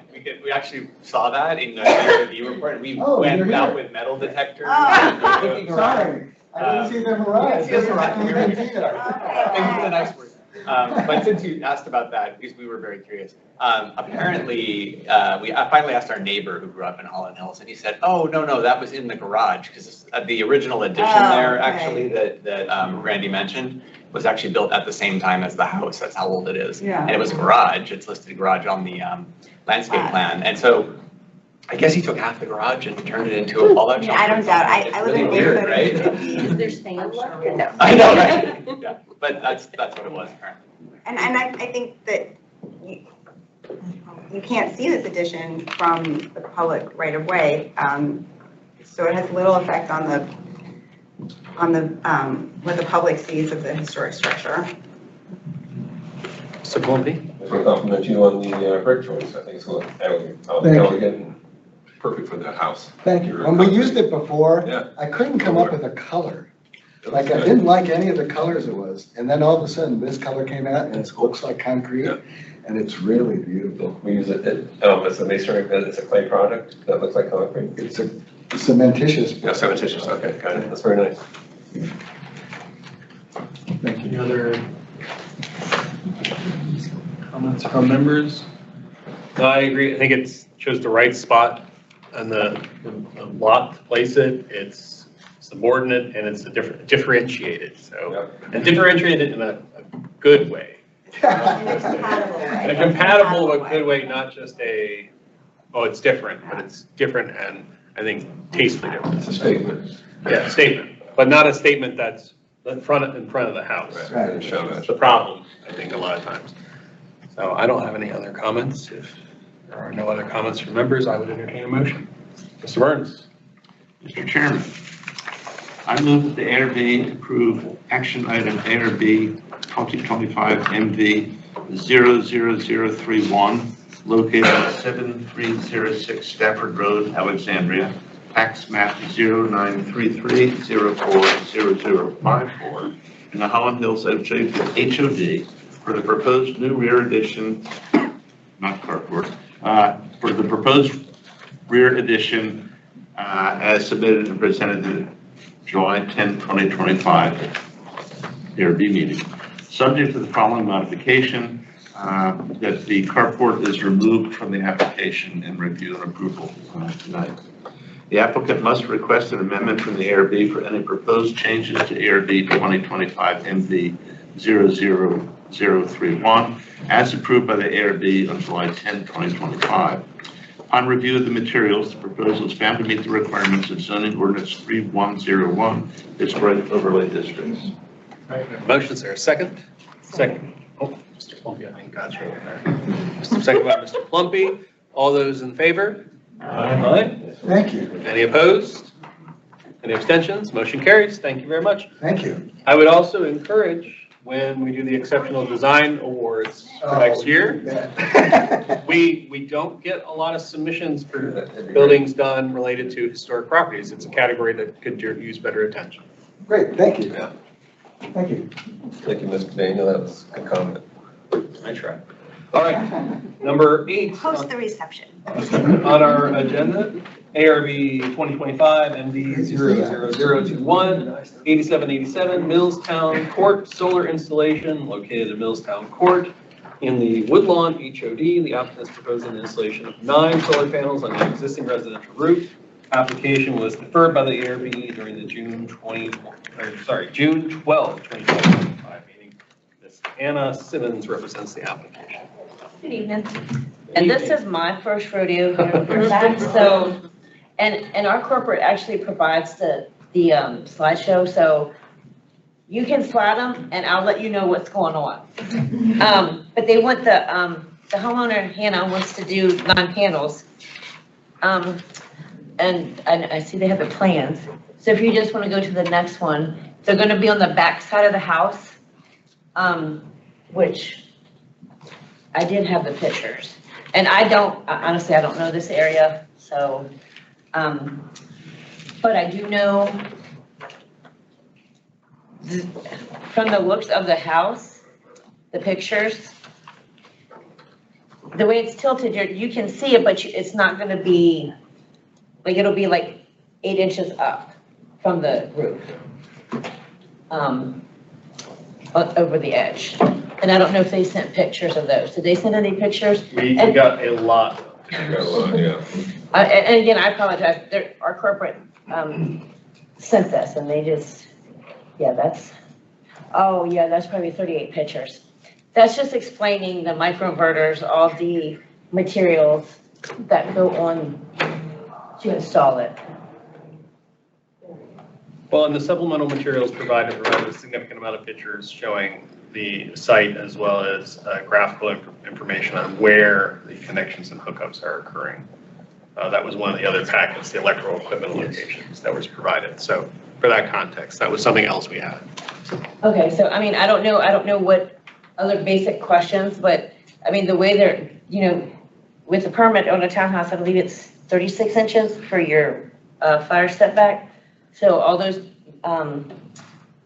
that's the only really thing on the other side that's not affected, other than, it's not a eyesore. I don't think it's, I don't know.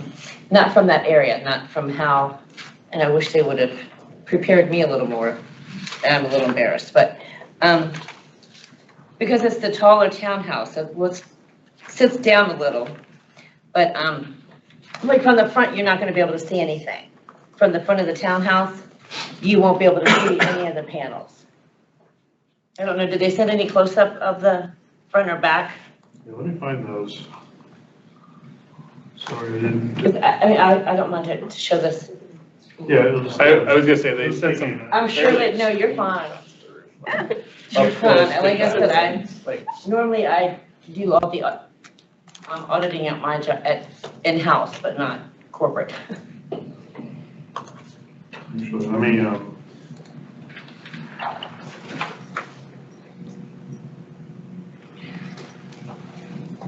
And then the only other thing that they add is when they run the wire, the conduit line, which would match the same color of the house, which is painted, and it's just around, to run the Romex through. That would be connected to the main service panel in the back of the house, where the meter box is located. And then if they had to install ground rods with the brick patio, it wouldn't be a problem, because I see that on the side, there's, which wouldn't affect anything, the property line or anything, it would just make it what's required through Fairfax with the, roads. Okay, I'm about a minute away. I'm having to switch to a different computer. I'm gonna share the screen. I'm sorry. No, yeah. We had the problem with Prince William too, because they only accept 60 pictures and our corporate would send like 120 of the installed. And they would fail us. Oh, no. They would fail you? They failed us if there was more pictures. It depends on the I was inspector. supposed to have this on hand, so it just took me a minute. No, but, you're fine. I believe we are in the right place now. Let me just get full screen. And then we can go to 10. So, 12. So I'll just keep scrolling down. You can let me know. So, I mean, it's basic. I mean, I don't have any fancy words like everybody else did. But go back to the other. I mean, so you don't, if we have this, we got all this material, so you don't have to give a full-on, I mean, lots of folks have given presentations. You're not required to. Yeah. Every one of us has received the package that your corporate provided, so I think unless there's something in particular, obviously the concern we're focused on is it falls within a historic overlay district, a very particular one in this county, obviously, since it's associated with an NHL and a lot of, significant properties. So I think, obviously, visual concerns were a big issue, but if there's nothing, more to add about the content, we can move to public comment and go to questions. That's not an issue. There really isn't. I mean, there's 9 panels, the way they're laying. Okay. Yeah. Let's do that. Is there any member of the public that has a comment on this item for action? I didn't think so, but I always ask. All right, so I would turn to board members. This one was deferred last month, so obviously any comments or questions from board members regarding deferral? It was deferred because I think you were Applicant wasn't. not present, so just to. Okay. Oh, I wasn't aware of that. I just. All right. Okay. I appreciate that. Mr. Yeah, Burns. I show up. There you go. We got a question for you. Okay, this is part of the historic overlay district for Woodlawn, right? Mm-hmm. And they took like a quarter-mile radius around the outside, and it incorporates a lot of area that has nothing to do with Woodlawn. It is down the hill. Jeff Todd Way now cuts in front of it. You see it in your aerial photo right there. And these will be perpendicular to that street. And so these will be virtually invisible for any of the historic structures at Woodlawn, including the Pope Leahy House. And we'll have a theoretical possibility of having some visibility, but I think it's near zero. And so other than the fact that the roof penetrations makes the 9 panels arranged in kind of an odd assortment of angles and there you go. It's kind of like a misshapen donut. But that's the nature of the roof penetrations and the number of panels we're putting on. I think that this will have almost zero impact on the Woodlawn Historic Overlay District, which is our primary concern. And will have very minimal impact from anybody who's going along Jeff Todd Way because of all the trees in the backyards. And they're black also, so the roof being black, it just kind of blends. All right. I wholeheartedly agree, Mr. Burns. I wondered why y'all deferred on this one. Any other comments from any other members of the board on this one? No. I would entertain a motion. Okay. Mr. Chairman, I move that ARB approve action item ARB-2025-MB-0021, located at 8787 Milltowns Court, Alexandria, tax map 1092-090004, in the Woodlawn HOD, for the proposed installation of 9 solar panels, as submitted and presented at the July 10th, 2025 ARB meeting. The applicant must request an amendment from the ARB for any proposed changes to ARB-2025-MB-00021, as approved by the ARB on July 10th, 2025. Upon review of the materials, the proposal is found to meet the requirements of zoning ordinance 3101-historic overlay districts. All right, we have a motion. Is there a second? Second. Seconded by Mr. Burns. All those in favor? Aye. Aye. Have a good evening. Any abstentions? Any objections? No, you're all right. Okay. Motion passes. I have a long job back home. Thanks for showing up. Thank you. All right, that takes us on to our next item for action, ARB, and this number would actually change, right? I would drop the WK from it. Denise? So it's ARB 2025 MV 00018, 2407 Brentwood Place, Three Seasons Room. This is located in Brentwood Place in the Holland Hills to Silver Lake District. The applicant is proposing to build a three-season room with skylights. Alan Warshauer represents the application. My understanding is Mr. Warshauer is attending virtually, correct? On that. All right, and Mr. Burns has to recuse himself as he frequently states.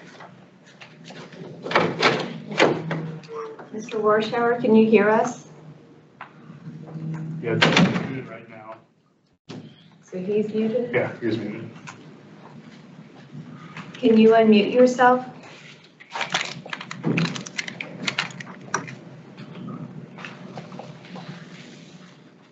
We can see you, but you're still muted.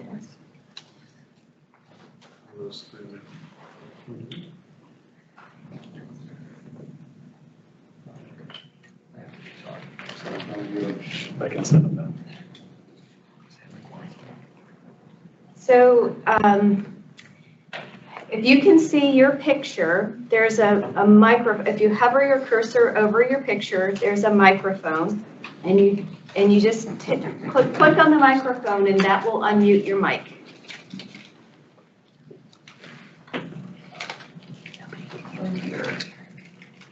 No, we can't hear you. Your mic is muted.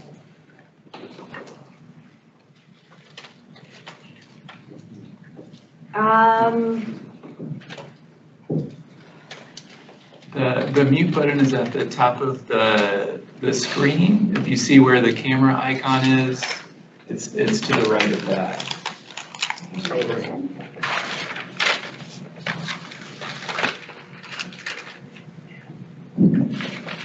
This is, I don't know. this is the screen. We have a mic that turns on and off. Sometimes you have an external button. Share the team screen and then Scared? you can Yeah, there we go. where may the specialist circumstances. Okay, so Mr. Warshauer, I think, are we sharing the screen now? We're sharing You can this. see him in the bottom corner. Because this is, Okay, so if you can just show, yeah, we're going to show you where to click. if you go to the top of the screen, there's a little icon for a camera. And right next to it, there's one for a speaker with an NIC mic. And if you click on that, you should be able to unmute yourself. Oh, wait, there you go. Try it now. All right. Yes. Great. I think I owe that all to Jason. Oh, no, he did it again. Oh, Perfect. did you mute him? No, Yeah, we're we good. got it. We're Okay. good. Just, All right, the floor is yours, sir. If you wish to make remarks, I want to talk about very briefly 4 things. The reason for the addition, the Holland Hills environment in which I'm living, the addition itself, and the visual impact that this has on the community. The reason for the addition is my wife had a stroke, but she made the garden and she liked to be in it. But she's a mosquito magnet, and we just couldn't handle it. So I thought we would get a screen room. And the screen room began to morph and it became a 3-season room because it seemed simpler that way. Now, the room itself, the environment I live in Holland Hills, and I've been looking at some of the things that preceded me. This area is very heavily wooded. My lot, the adjacent ones, are very heavily wooded.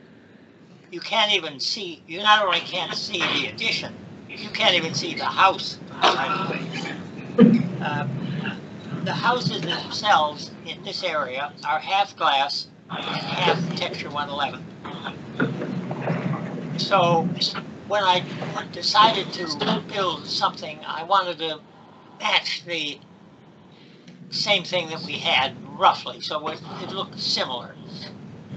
The module that Goodman designed was a 3-foot window, 3 foot wide, 8 foot high, floor to ceiling.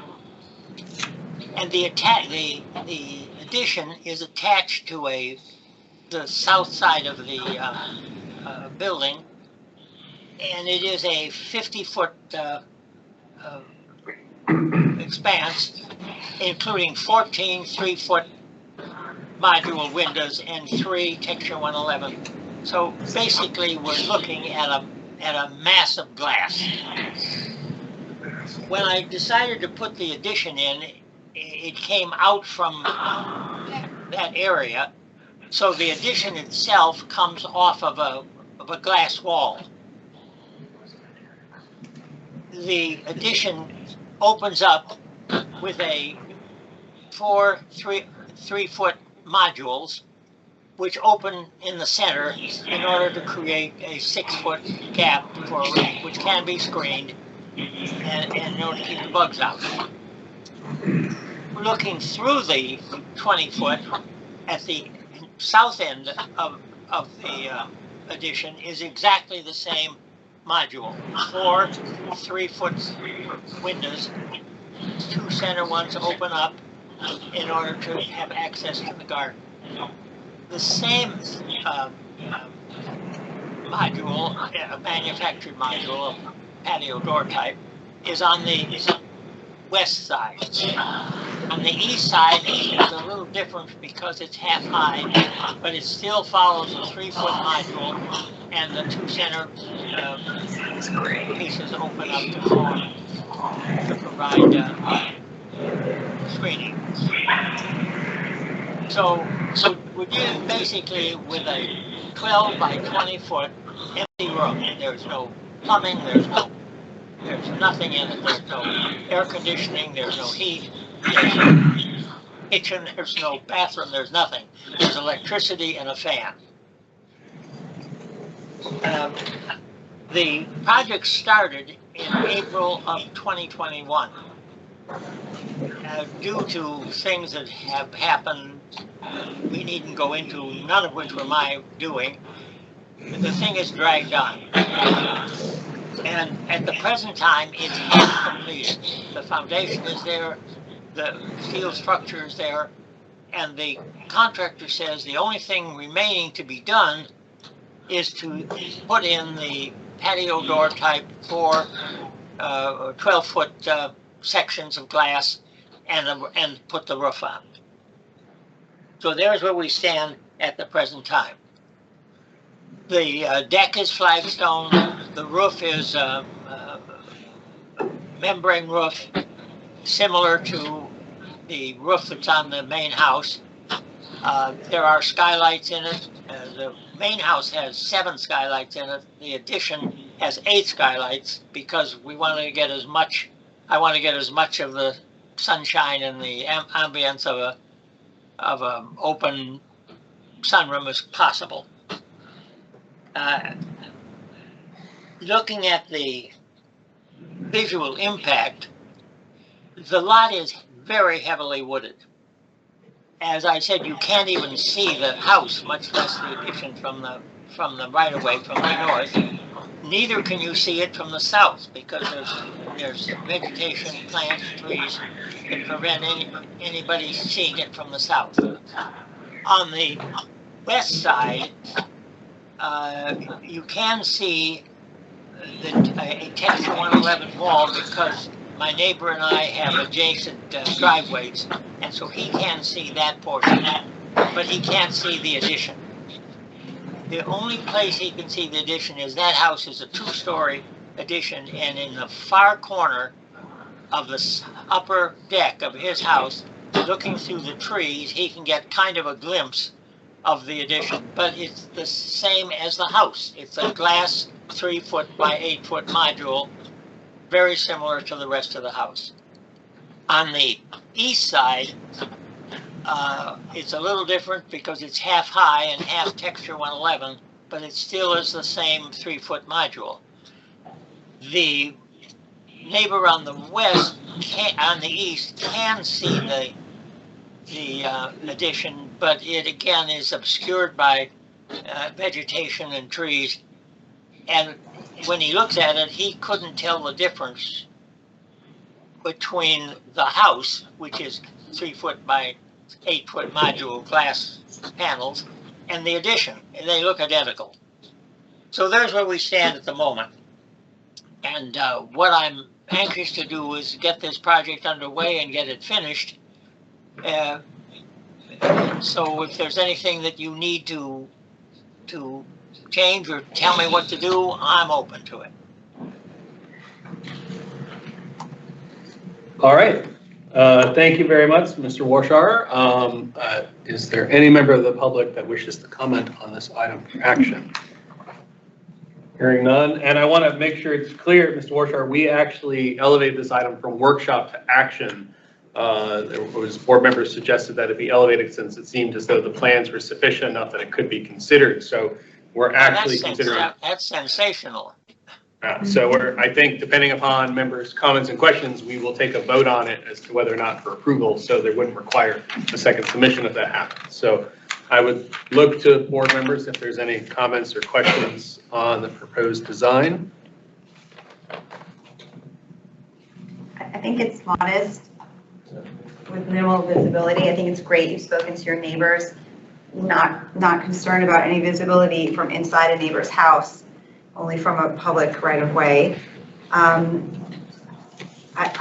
hope we can approve it today and your wife can enjoy it soon. I'd also add, I wish more folks provided memos with their summary of why and history. That would be fantastic. So I think, just as a general note, I think that's great. Are there any other members with comments or questions on this one? I'm not seeing any. I would entertain. Oh, Ms. Denise, you have a. I just want to, because we're moving this to action, we need to amend the number, the case number. Okay. So we can't use the case, we can't just drop the workshop. We Okay. have to It actually has to have a different number. change the number, right? Okay. So the new number is ARB 2025 MV 00034. 00034. Thank you. All right, and I was going to say, I would remind anyone who's making our motion to use the templates that we have for the other ones, because you're going to have to put one together because we don't have a preset motion for anyone. So, Mr. Kalinsky, you look like you're willing to make a try. So. Yes, I am. All right. So, Mr. Chairman, I move that the ARB approve action item ARB 2025 MV-00034, located at 2407 Brentwood Place in Alexandria.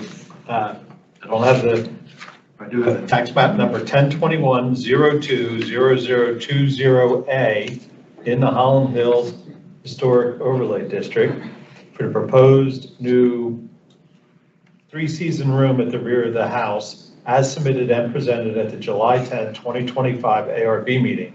Applicant must request amendment from the ARB for any proposed changes to ARB 2025 MV-00034 as approved by the ARB on July 10, 2025. So you have to add the last little bit. Upon review. Sorry. Upon review of the materials, the proposals found to meet the requirements of zoning ordinance 3101 historic overlay districts. All right, we have a motion. Is there a second? Seconded by Ms. Hammack. All those in favor? Aye. Any opposed? Any abstentions? All right, Mr. Warshauer, the motion carries. Your I thank application you is very approved. much for speeding that up. It will make a great deal of difference to me, and I do appreciate it. Absolutely. Thank you, sir. Yeah. Here you go. All right. That brings us to our workshop session, or not our action item number 10. Sorry. which also has a new number. Denise, do you want to give me that number? Yes, it will be ARB 2025 DR 00012. And we need to go get Mr. Burns. Oh, wait.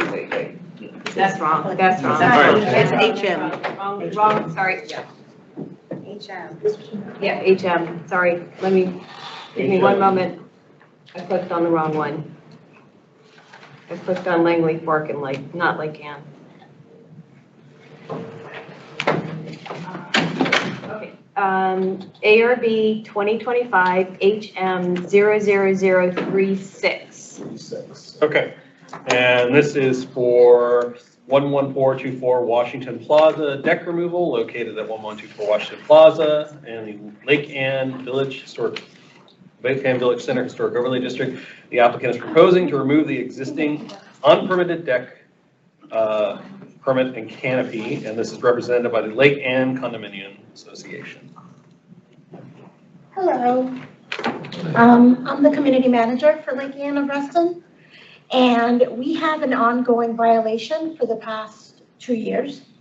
There was a complaint that there was an existing deck, which is this deck, and it was brought to our attention that it was on our property. So it's adjacent to the brew house, which is a commercial unit, but that area in front of it belongs to the association. So that deck has been there. That was put in before the owners that are there now is in, and it's probably over 20 years old, and nobody caught it except for this complaint. So at this point, the board just wants to not get charged for the complaint, obviously, right? So we want to take away that deck and rebuild that deck. It has been very difficult, and the board just doesn't understand how come, if there was never a deck permit in place, how come we have to come back to put in an application to remove it to be in compliance? So it's just been really frustrating, sorry. But it has no foundation. Yeah, it has no, yeah. Okay, and is that the presentation? Yeah, I mean, you can look at the pictures. For clarification though, this is for the removal of said deck? Yes, Oh. we're gonna remove it, clean it up, and then we'll come back and put in the correct. So I want to make sure that. Yeah, because that's in. I'll get that since it's applicant. It's a question, because Yes. it says deck and canopy. Yeah, it's that wooden area on top. The new owners put Let me ask a member of public first. Is there any member of the public that wishes to comment on this item for action? I commented, and the comment was, there was no foundation to this deck. There is no foundation to this deck. And if for the record, you could state your name, just so we have it. Madison Faruqi, and I live at Lake Ann. Thank you, ma'am. All right. No other members of the public. Sorry, Ms. Swan. Procedure must preside. You have a question, though. I do have a question. I want to clarify. We're not only talking about deck, we're also talking about canopy. Yes, it says, yes, it's both of them. It's the deck removal, and on top of it, they've put that piece of, it's covered obviously with the flags, but they have a piece of wood, so we're gonna take it all down, which is part of the violation. Like the PVC piping has been taken down? Yeah, Okay. all of it has to be taken down. There was never an application for this at all. So, yeah. And it has damages at the bottom, so we need to come in and repair it, and that's what we've been trying to do, and that took too long, so that's why we're coming with that. Okay, any other questions from, yes? Ms. Yeah, that's my follow-up question. So what underneath of the deck after you recover?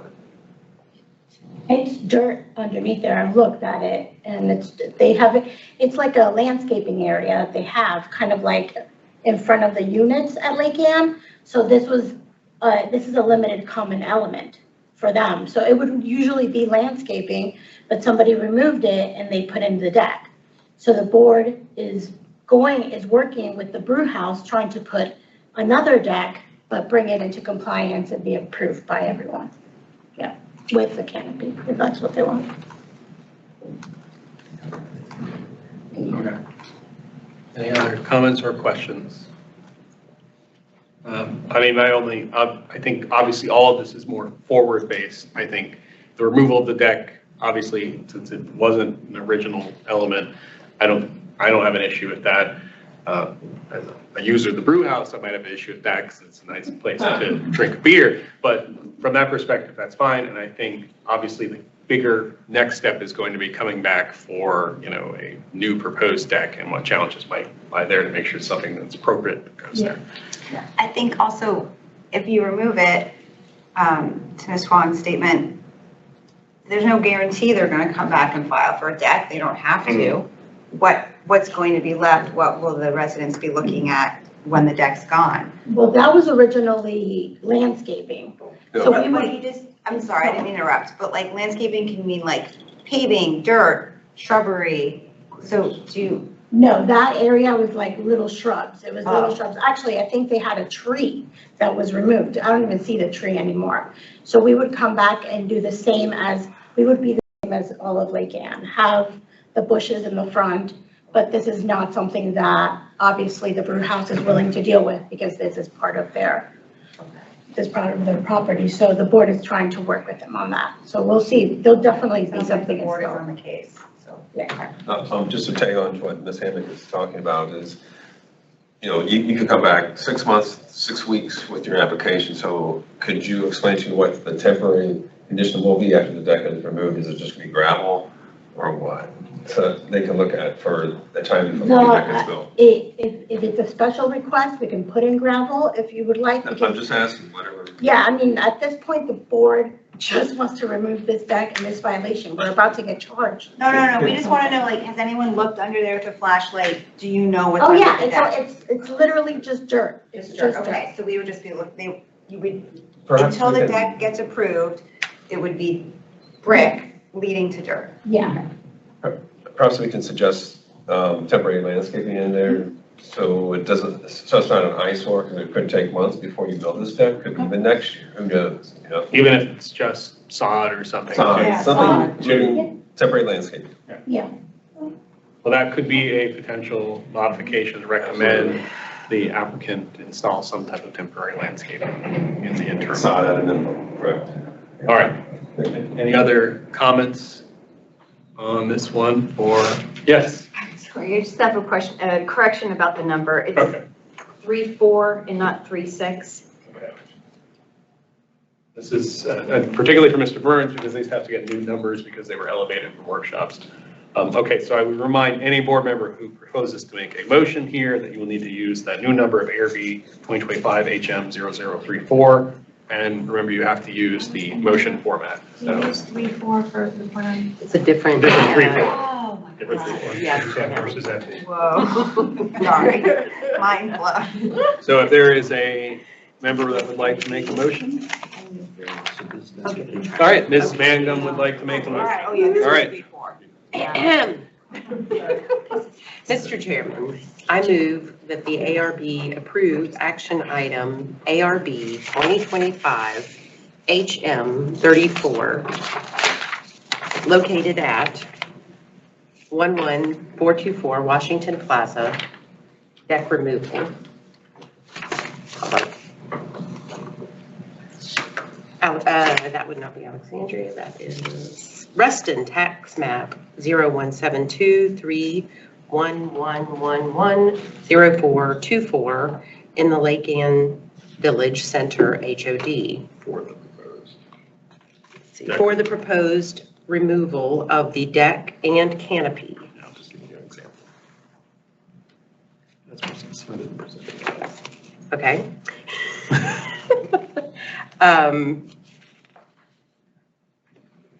As submitted and presented at the July 10th, 2025 ARB meeting, the applicant with the following modification. Yes, you are correct about To include some type of temporary treatment, does not have to be sod. Temporary landscaping treatment in the event that it takes a while to get the new deck approved. Use this Um, right here. The applicant must request an amendment from the ARB for any proposed changes to ARB 2025 HM00034 as approved by the ARB on July 10th, 2025. Upon review of the materials, the proposal is found to meet the requirements of zoning ordinance 3101 historic overlay districts. We have a motion. Is there a second? Second. Seconded by Ms. Orr. Thank you, Ms. Mangum. All those in favor? Aye. Any opposed? Any abstentions? Motion carries. Thank you. We're in a new district and everything. All right. That takes us out of our items for action and brings us into our items for workshop session. This would bring us to new number 1 on the approved agenda, ARB WK 2025 PR 0015, 2831 Cambridge Park Place Edition. This is located 2831 Cambridge Park Place. The property is listed on the Fairfax County Inventory of Historic Sites, but is not located in a historic overlay district. The applicant is proposing to amend a 2006 final development plan to allow construction of a home addition and detached garage on the subject property. A detached garage with higher roof line located further from the Cambridge Park Place, partially within the Interstate 66 setback, was approved as part of the 2006 FDP. But it did not conclude a proposal for this addition. Mr. Travis Brown represents the project. So I'm the owner, Peter Sands. Yes. So but Travis is not here. Okay. My architect is on vacation with the family. You're more than welcome to come up and. Okay, I thought it was just a workshop. Yeah, a workshop. You still get to go up there, but you don't have to do a fancy presentation. All right. If you just want to, Yeah. just give a, summarize anything I didn't hit on, and then we can go right into any of the materials that were sent in for us. No, thank you. We could just go through the materials. As you can see, I'm right up against 66 there. I think just one more right in here. So you have this is the wall right here, and 66 is right here. So my property would be, this is an existing structure, my property would come out here, and this has been approved previously for a garage, and that's basically the overall what we're doing is, this house right here was part of a 4-acre parcel that was subdivided for these lots here, 1, 2, 3, 4, and then this was the existing farmhouse. So the addition would come off the back, not be visible from the front, and the garage was approved as part of that initial addition. There's not much more to it. It's just there had been an initial submission about the project sort of working its way back here and having some side entry. But during that time, 66 was widened, and they took down all the trees. So putting the garage out front shields these guys from the 66. It makes it more of a buffer from the 66 area. So I talked about it with them, and it just gives this whole area, which is my backyard, some privacy, but also gives them some shelter from 66 and the new wall that's there. So that was the reason for the adjustment. I think from the initial submission, that was a question that the reviewers had in the FDPA. We did have initial round, and that was approved. It was the initial FDPA back maybe about 3 or 4 years ago. So we've been working on it for a little while. Okay. Yeah. We haven't gotten to, materials and things. I think there's been a lot of conversation about that with some of the previous projects. I don't know whether I'm subject to that. Here's the new addition here, and this is just a great room with 2 bedrooms on top of it, and then a garage. There's no garage at all now, so it's pretty typical, and it's street, it's pull-in parking, just like similar to all these lots around here, the new lots. So you really, if you're looking at it from the viewpoint, you won't even see the garage from the street, or the addition from the street, excuse me. And we're all just one little HOA. This right here, this is about a 1 acre of buffer zone from 66. So this is all wooded conservation. Okay, and I think for context for our board members, this is here for workshop. It is not something we will be taking action on because it's in the future because it's not in a historic overlay district. So Correct. Yeah, I this got I'm just making sure for our members' sake they understand. So the applicant's here seeking our input on the concept and things like that, but we won't be providing a approval at some point, so. Correct. So this is an inventory site, and the land use policy plan allows for Heritage Resources to request that applicants come to the ARB for guidance and just for design review. Yeah, there it is. Yeah, so I mean, just some of the things, this existing house has it's really wonderful wood siding on it, on the existing. Everything's been exactly how it was. And then this is this little portico off the back here. That would be removed. And then the addition would just come off right off the back here. You'd access the addition from the second floor and then from the first floor here into just a little bit of a great room there. Christmas room, it's been called. But we hadn't, so you come through here for the first floor. This would be the great room, and you can really capture the view of the conservation area over there. My neighbor here, he's already approved it, and all my neighbors have signed off on it.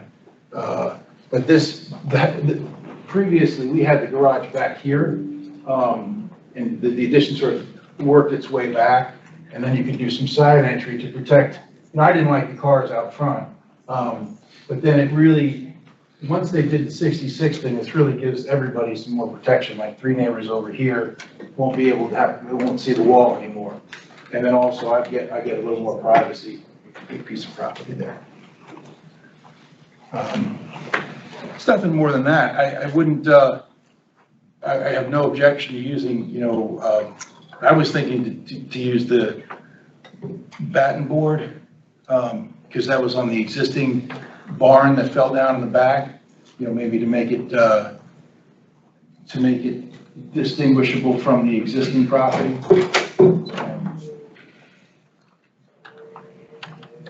I'm certainly open to any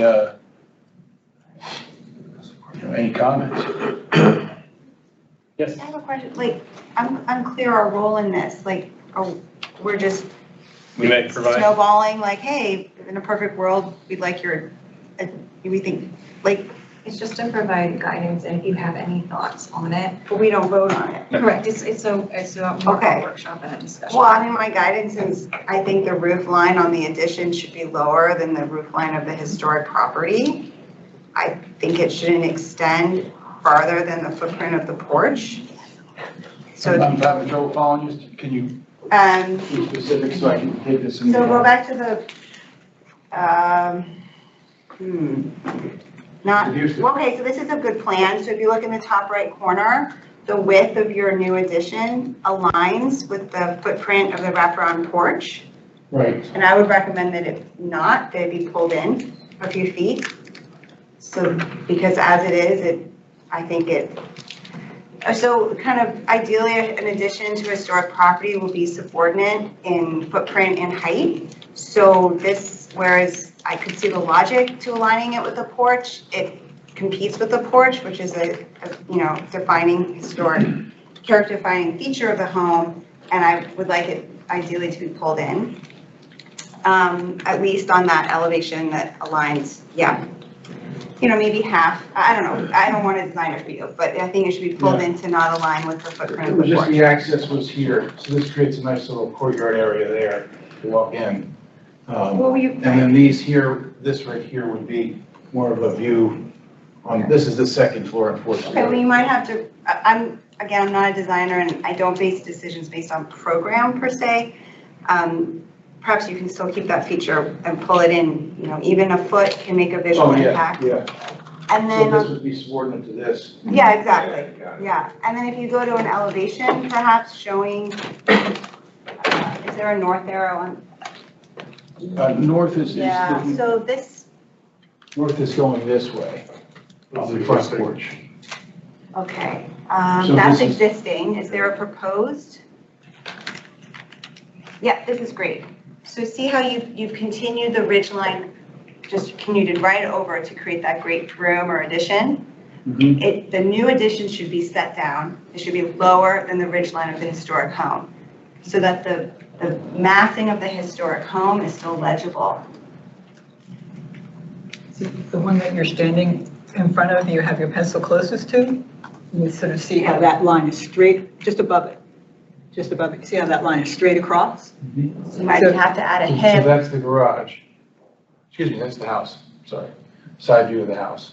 So this is what we're looking out over the yard on. Right, so you see how you've just extended just the drop whole that roof down a line little bit. across, so that it looks like one large building as opposed to an older building with a newer addition. So if you scale that addition down a little bit, it'll look like an addition as opposed to one. We'll be able to see where the historic roof line ended. You can see, I think we're trying to match the roof lines though with the slopes, they're very vertical. I know why you did it, but kind of like preservation theory, and our hope is that the original volume of historic home will still be legible to someone looking at the property from the street. And you could introduce dormers if you want to keep that height and the accessible, they want the space to be usable. The introduction of dormers can give you that roof height. I think we're trying to preserve, yeah. In fact, this type of home, historically, dormers would be an appropriate roof feature to add to an addition, I think, within the idiom of the style of the home. And I think the placement of the garage is a good idea, next to the wall, far away from the, so. I don't know if you could get if we go to the pictures real quick, I'm not sure who's controlling it, I think they left. Oh, yeah, if you go to the pictures of the backyard, you can see where see this is where the addition's gonna go, right here. And the garage would be here. And you can see this is all wide open, and it's, the neighbors sort of look right at 66, which is right here. There's a huge wall right there. So putting that in gives a little buffer to everyone, gives me a little privacy. Yeah. That's why we rejiggered it. I think just those two changes, pulling it in from the porch and I need a garage, I really need a garage. I understand, I live with a husband and I have a carport, and I understand. I never should have bought the home, but anyway, I think those two changes would go a long way. The garage is separated from the house, and it is subservient. That's why I think. And it has dormers. Look at that. And we're all looking at that, and I think everybody's fine with your garage. I think the placement's fine. It was just that we revised it from the initial, so it was brought up, I was just trying to address that, why it was switched.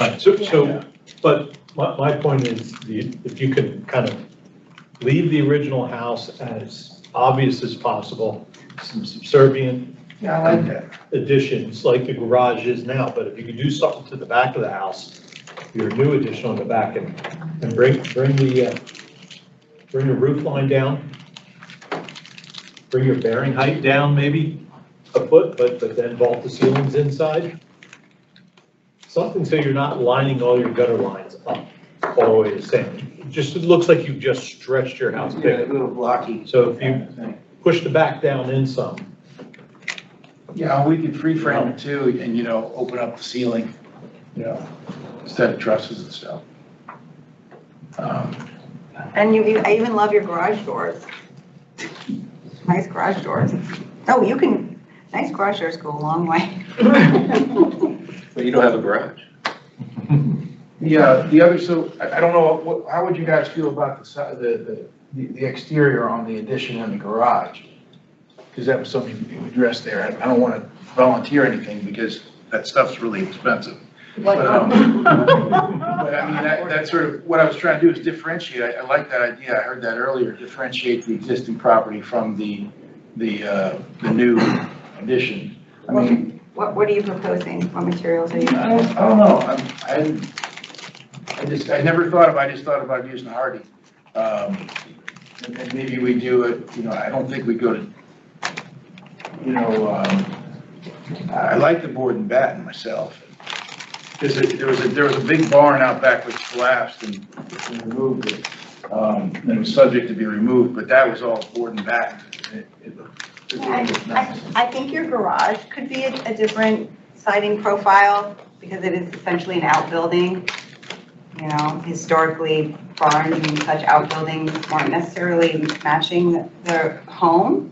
But for the addition, I would try to just keep it simple and try to match the profile of the historic siding. I don't have an issue with hardy plank because it is clearly a new addition and it will help to differentiate it and have it read as modern from the street.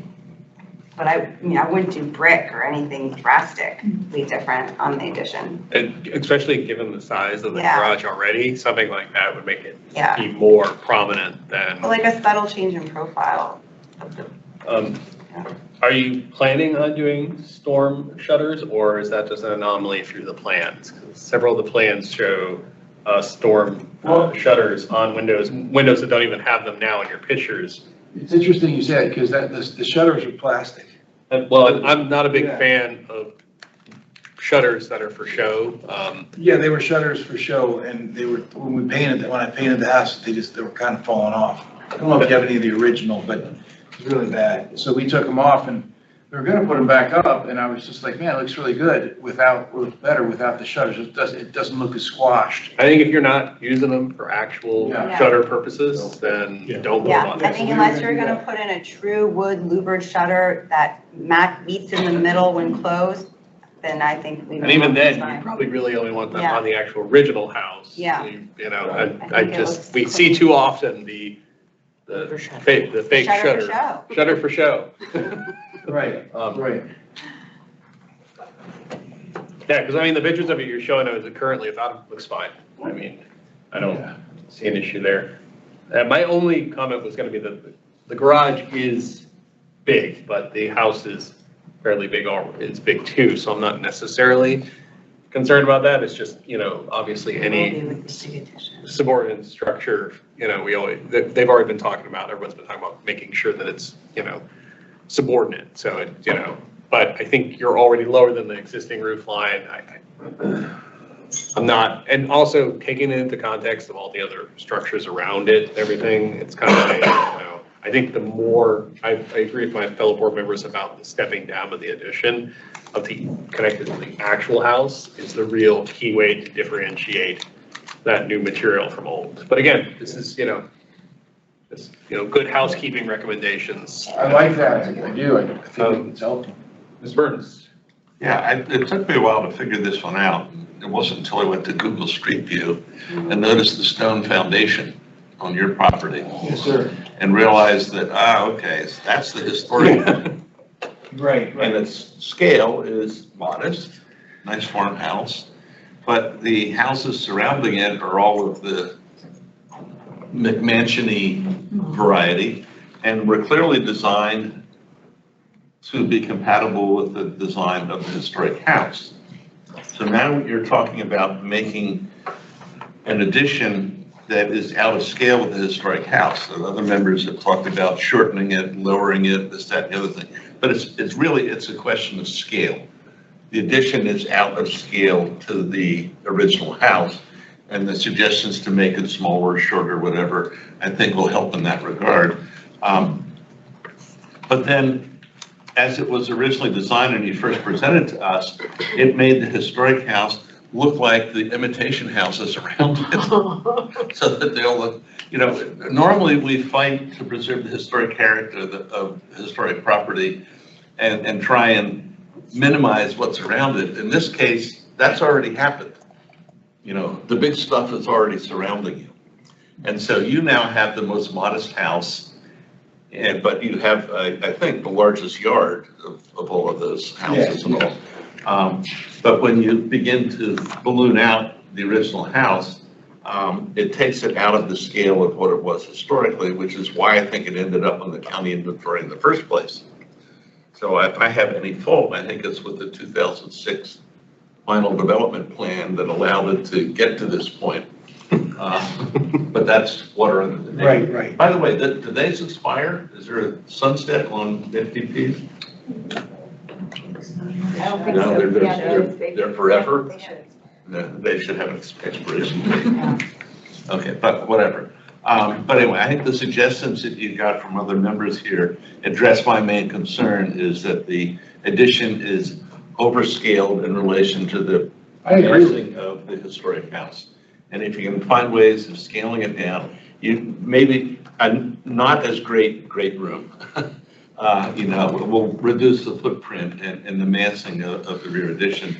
And then the garage, I think it's legal in the side yard as long as it's not in the front yard because it's freestanding. I'm looking at staff. Any nod on that? You can't have freestanding accessory structures in front yards, right? But this is side yard, but I think it's set back enough that it's not considered in the front yard. So I think, but that's something that the county will tell you about if it's concerned, a concern. In the original FDPA, they did have the garage approved. Approved in that location? In that location. Okay, all right. So in fact, it was in the location, it was actually within the building buffer line. We moved it over, so it was out of it now, so there wouldn't be any issue. So that, it's a little confusing though, because it was never built. So, it was shown in the FDPA as approved, but, it's not there in that original. And the plan drawing of the whole lot shows what appears to be a turnaround that doesn't appear in Google Street View. Was that also never constructed? The turnaround is grass. It's just that it's a grass paver. Yeah. So in this area here. Yeah. This is, you wouldn't notice it if you're looking on Google Earth because it's all grass, but it's just that it's that grass paver so you can drive on it. And that's where the fire truck turns around. Fire truck. Right. Yeah. So if, you could also just drive in the backyard if you wanted to. Yeah. Can we go back to the previous slide where we showed the proposed?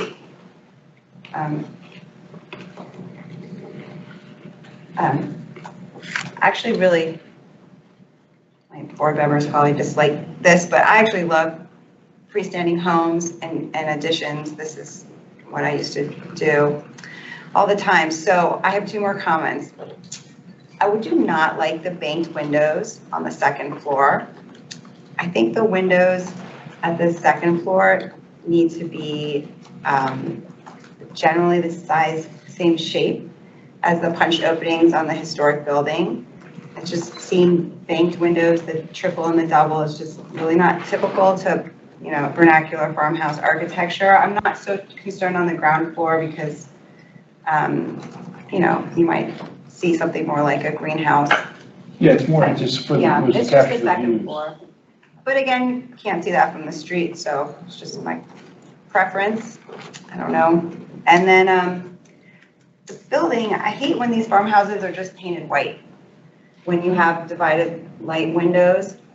I don't know if you want to paint your home, and we obviously do not regulate paint color, but picking out a different color for your window sashes and buttons than your house, even just a very subtle change to gray or beige, I don't know.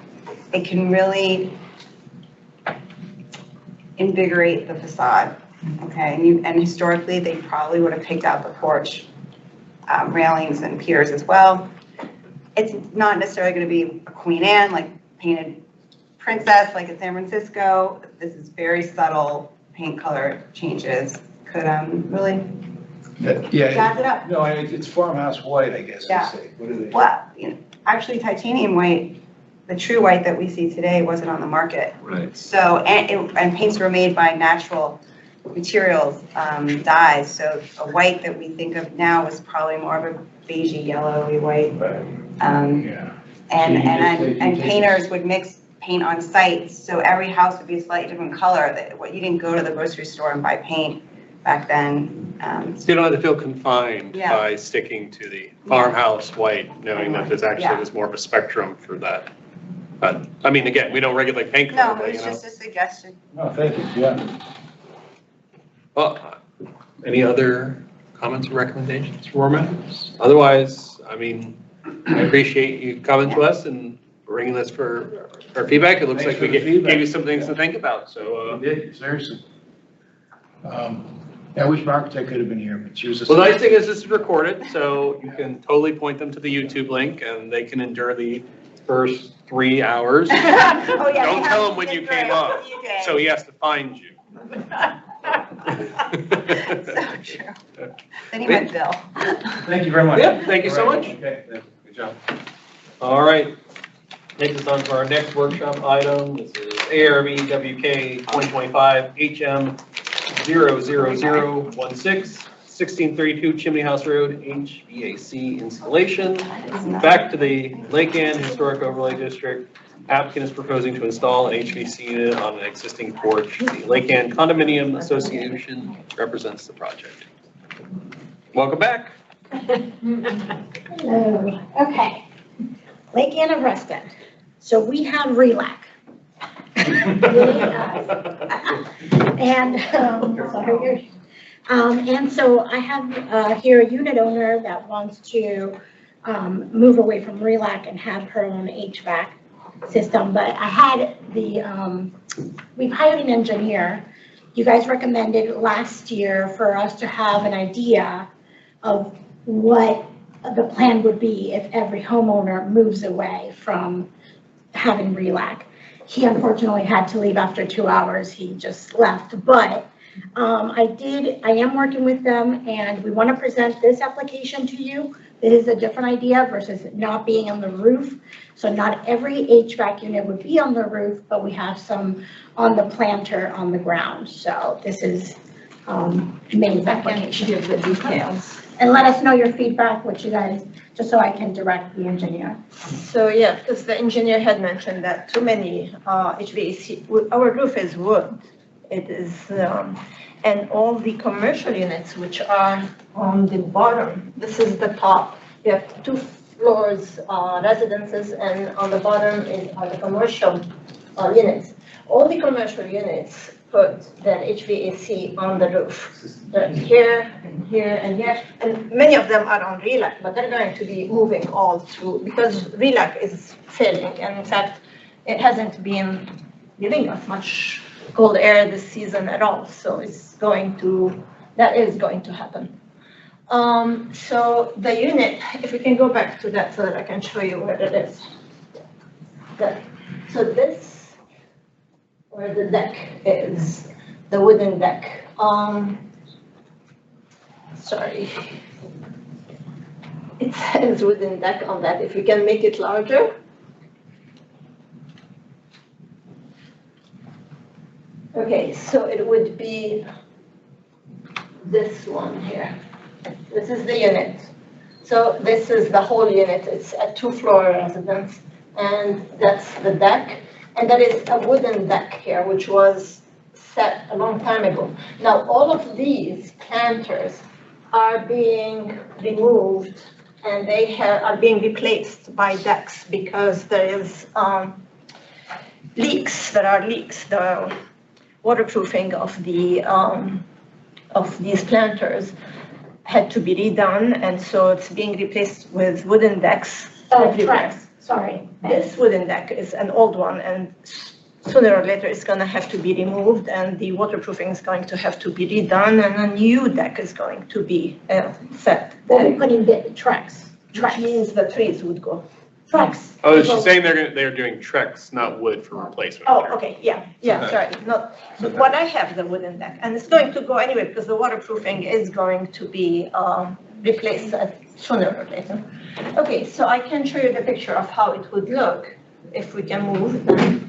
So it is a 2-ton heat pump, and so that's not the box. That's salvaged from the trash room, and my neighbor put it together with the dimensions of approximately what it would look like. And then this is where it would sit, there, or behind this bush here, which will have to be trimmed. There are a couple of trees here. One of them will have to go anyway because the roots are too close to the wall here, and it's one of the reasons why we have leaks in the bottom. Right now, there are no leaks there, but this would be approximately the size of the heat pump. It would sit there, and then if you have the other picture, if you go to the other picture, which will give you the whole deck. No, there should be another one. No. Later.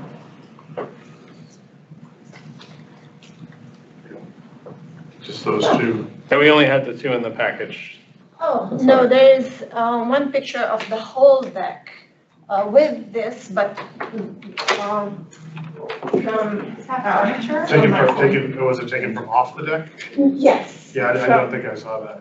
Oh. Everything was from the deck. I think it's just these photos. Okay, it didn't, I have it on my phone. I don't know if you want to see it, because if you just take a few steps down and then out there, and then you have the whole deck, the pots of flowers are there, then you practically don't see that. The unit, I would suspect that, well, even if the deck is removed and those plants are removed, part of it, this one will be hidden to some extent by these plants, but if the deck is removed and the trees are removed, then we can put pots of plants in front of it. And that's again, a heat pump, one of those modern heat pumps, so it's not loud, not like the old HVAC units. I can, for the next presentation, because this is a workshop, right, I can put the other pictures in for the next time. The other possibility is to put it on the roof, but again, that's the issue, is that we have a wooden roof and we don't want to have too many units on the roof. Besides, if you go back to that, Your hill shot? the plan, the big plan. That one here. Okay. In fact, this is the one where it says wooden deck. Oops. Where are we? Yeah, here. So these units here, all of these units that are here and then over here are 2 stories. And so you have an apartment upstairs and an apartment downstairs, and there is no way you can get the refrigerant line and the power line through the apartment above. So you're gonna have to use it from the outside, which we did, like the picture that I showed you from the outside, but it's adding more elements. Whereas if we put it on the patio, then the units that are the one floor up, the top floor, can use the roof and just go through the roof, whereas the ones that are like mine on the street level have the access to the street level, then you would just go through,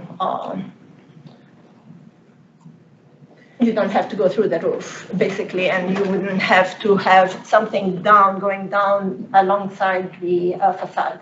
So if you go back again to that picture of the picture of the pot, this one, or the other one, the next one, the one with this one here. So instead of coming from upstairs, it would just be going through this wall. In fact, probably not this wall. There is another wall here next to the entrance. Again, that would have been in the other picture. And we would go from there because that's where the electric panel is. Also, it would be easier to connect it. There is about 1 foot between the dirt and the deck of empty space. That's it. No architecture involved. We would have to go through the brick, obviously, so that we can get the power line and the refrigerant line inside. All right, Mr. Pulte? Sure, I had a real quick question. This unit, you can put it up against the wall? Yes. Okay, because some of them you don't have, some of them you cannot do that, so. Well, the contractor said he could. Now. Okay, so this one, you don't need to explain. It's positioned correctly in the photograph. Yeah. Okay. And all right, so this size is the second unit that I have been looking at. I did look at another unit, another type that uses the duct that we have inside our home. The one that we have here from Zagros actually uses split units inside. Yeah. And the reason I finally decided to do that is that in my unit, the upper duct that is for relax is up in the ceiling. And it is above the stairs. So you have about 1 foot of false ceiling coming down with the output, and the input is right under it. And that's 7 meters off the floor. And there is no way you can change the filter. I've never changed the filter there because it is 7 meters above the floor. There is no way I can get there, but I don't have that kind of a ladder. Split unit would kind of resolve that problem. But that's inside, so it's not an issue. Can you go back to the very first roof plan photo that you showed us? It's like a bird's eye, yeah. So I guess this kind of comment for the board members, is it okay if is that an okay time to talk? Yeah. Okay. We don't regulate furniture, we don't regulate plantings in the ground, and we don't regulate potted plants. So if we approve this unit, we have to be comfortable with nothing in front of it and being seen from the public right of way. And then we have to be comfortable with every unit around this whole curve, I assume, getting a similar unit, similar dimensions, similar placement. So it's not just the visual impact of this one property owner, it's, you know, maybe it's 50 years from now, maybe it's next summer, I don't know. Every unit with a similar situation, I guess that's kind of like food for thought. Yeah. Well, one thing to think about for these is, I'm fairly certain this is a private space that someone can't see. It is. It's a common limited element, and the We just don't have the picture to show that it context. is above the parking lot, so you actually do not see it. You don't see my seating area. You do not see it from the parking lot. You have to get up the stairs. That was in the other pictures. Sorry, and I'll bring them again for the following. Good to bring for You when we wouldn't come back see for it all. action. The eyesore would be for me on the deck, Well, which is why I don't would think want. it's eyesore, Yeah. because it's a functional life. These Yeah. buildings need to adapt. And actually, even if you go here, where you do not have a parking lot, but this is a private pathway that leads to the homes there. And so they would be able to put that unit on their, it's a smaller patio, these are much smaller than these here, but it's still possible to put that. And if you compare it to the problems that we might have, having so many units on the roof for so many units below, I don't know what the roof I'm not saying can it's take. not the best solution. I Yeah. was just wanted to put that out there. And then my other question is, do you know the color of your unit? Is it gray, a matte gray, or? It is, I think, yes, or black, I think, what he had shown me, something gray, dark gray. But it's not something that I want to see. So I would cover it. I would cover it with some lattice or something, and if I can even reduce the noise, find We something have to to reduce think the noise, that- that would be great. You just have to think that. Yeah. Anyway, you could sell the property and then the next homeowner could not want, have your same aesthetic, so. You know, the other possibility is to put it on the roof, that's it, because RELAC is going to fall, sooner or later. There are 50 miles of pipes underground. I just talking it through with board members. I do want to add on to that comments. So my understanding for the homeowner have RELAC unit, they are bonding. So if the property got transferred, ownership transferred, the unit needed to be taken down and go back to RELAC. That is my understanding. Really? That is correct, but we are not under the mandate, by the way. Lake Ann is not under the mandate to have RELAC. We do have RELAC, but we don't have to, which is why we didn't get to vote on it last year. We do not have a mandate to be on RELAC. That's another added layer of complexity. right. Mr. Burns. Okay, this strikes me as a solution in search of a problem. And that is, I noticed that the presenter officially is listed as the Lake Ann Condominium Association. So I think that they're speaking for all of these units. Correct.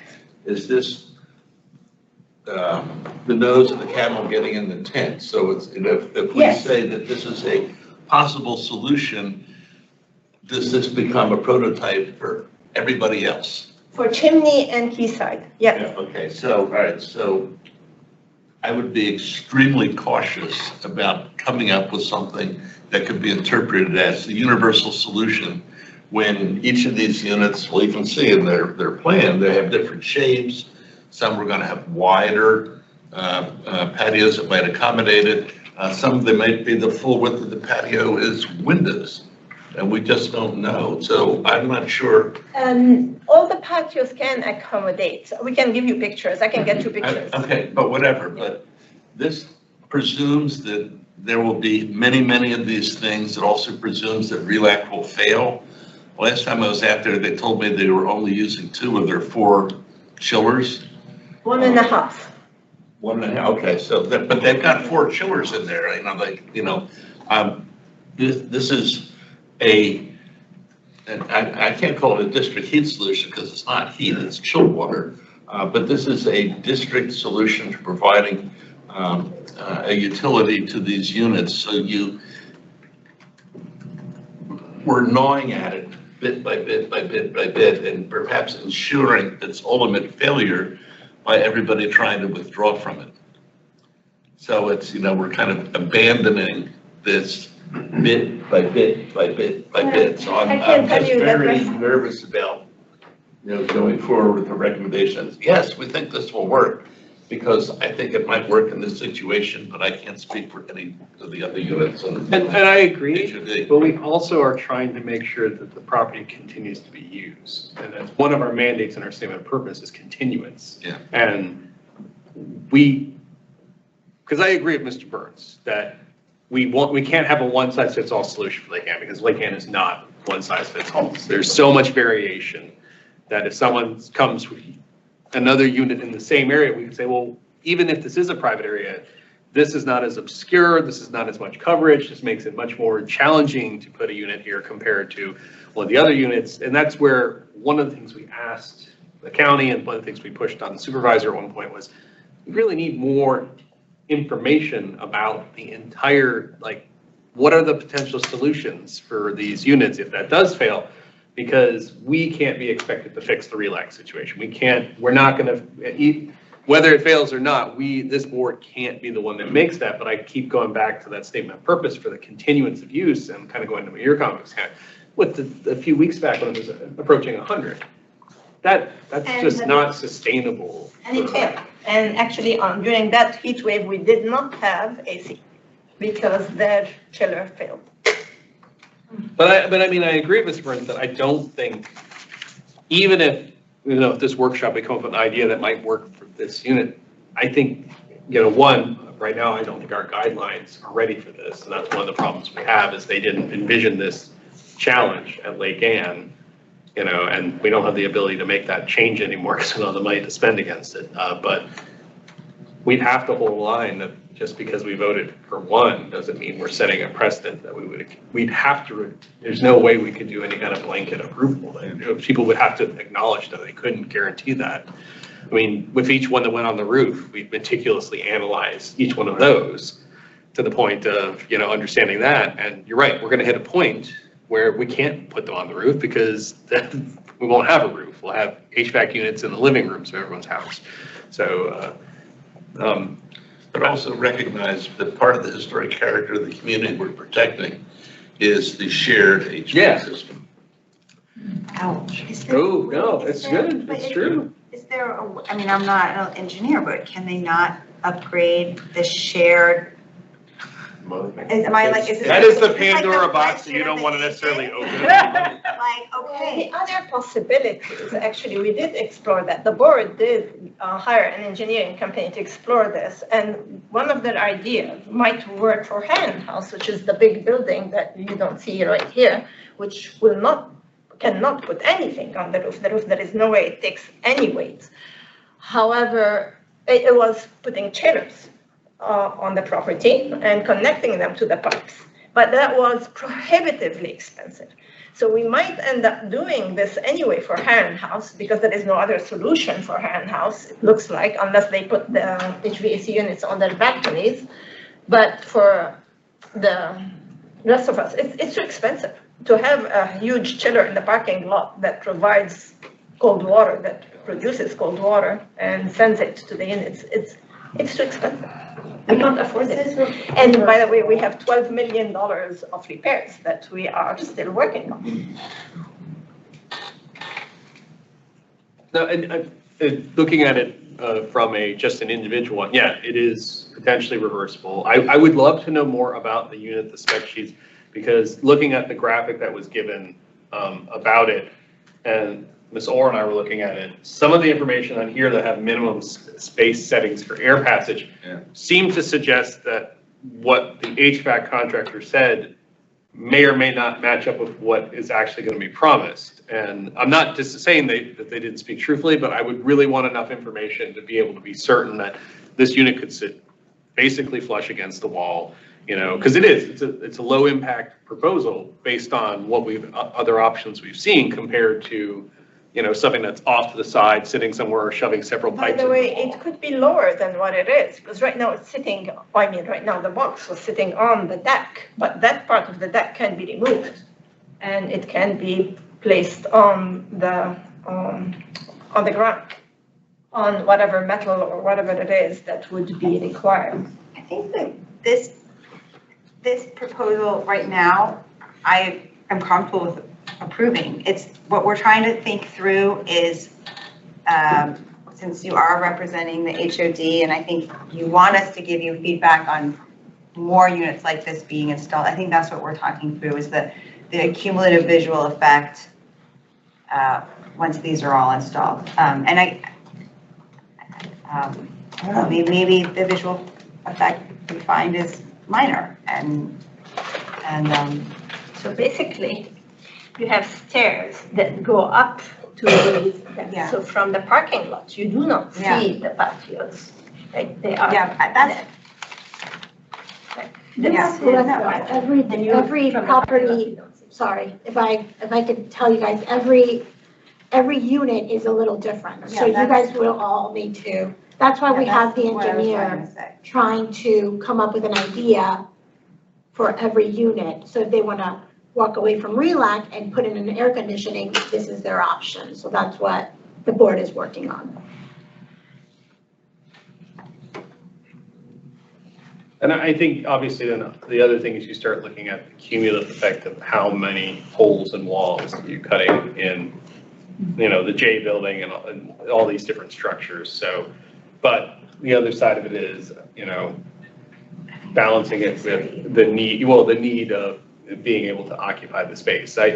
You know, previously I'm going to throw our chair under the bus since he's not here, he's on vacation. I, as former chair, did a lot of outreach to the county and the supervisor about looking at alternatives here, because that one of the big things is just, as you said, you've got Heron House, it would have to have its own chiller. It would have to have its own chiller structure that would support it. And unless there's some kind of resource that actually could bring RELAC into actual sufficiency, which me and Ms. Swan have followed the efforts, it doesn't seem like it's going to happen. You know, I don't want to deny that it could, but I just don't think that the angel investment is going to occur to allow it to do so. We have begged Reston Association, we have begged Fairfax County to intervene and do something. And the answer was, you guys are on your own. What's interesting is RELAC is not actually, that structure, unless I'm wrong, I don't think it's part of the HOD. No. It's just outside of it. So. I don't want to. The chiller plant is not property within the historic overlay district. Well, everybody has shied away of any action. The one thing I remember the supervisor saying is that when this first crisis came about, that he said the county's response would be to facilitate issuing any building permit that's necessary to install the HVAC units. Mm-hmm. That was his answer, but all of a sudden having 600 air conditioning units drawing electrical power on circuits from the 1960s, you know, is there enough electrical capacity in the supply lines to support that many individual units. You need more transformers. You need more transformers, bigger cables, more towers, more, It's a domino effect. It's something we cannot solve, but we are seen as potentially providing relief, I think is that fair assessment, to the issues that the people who live there are facing. Dominion No said they question, will they're real increase the issues. transformers.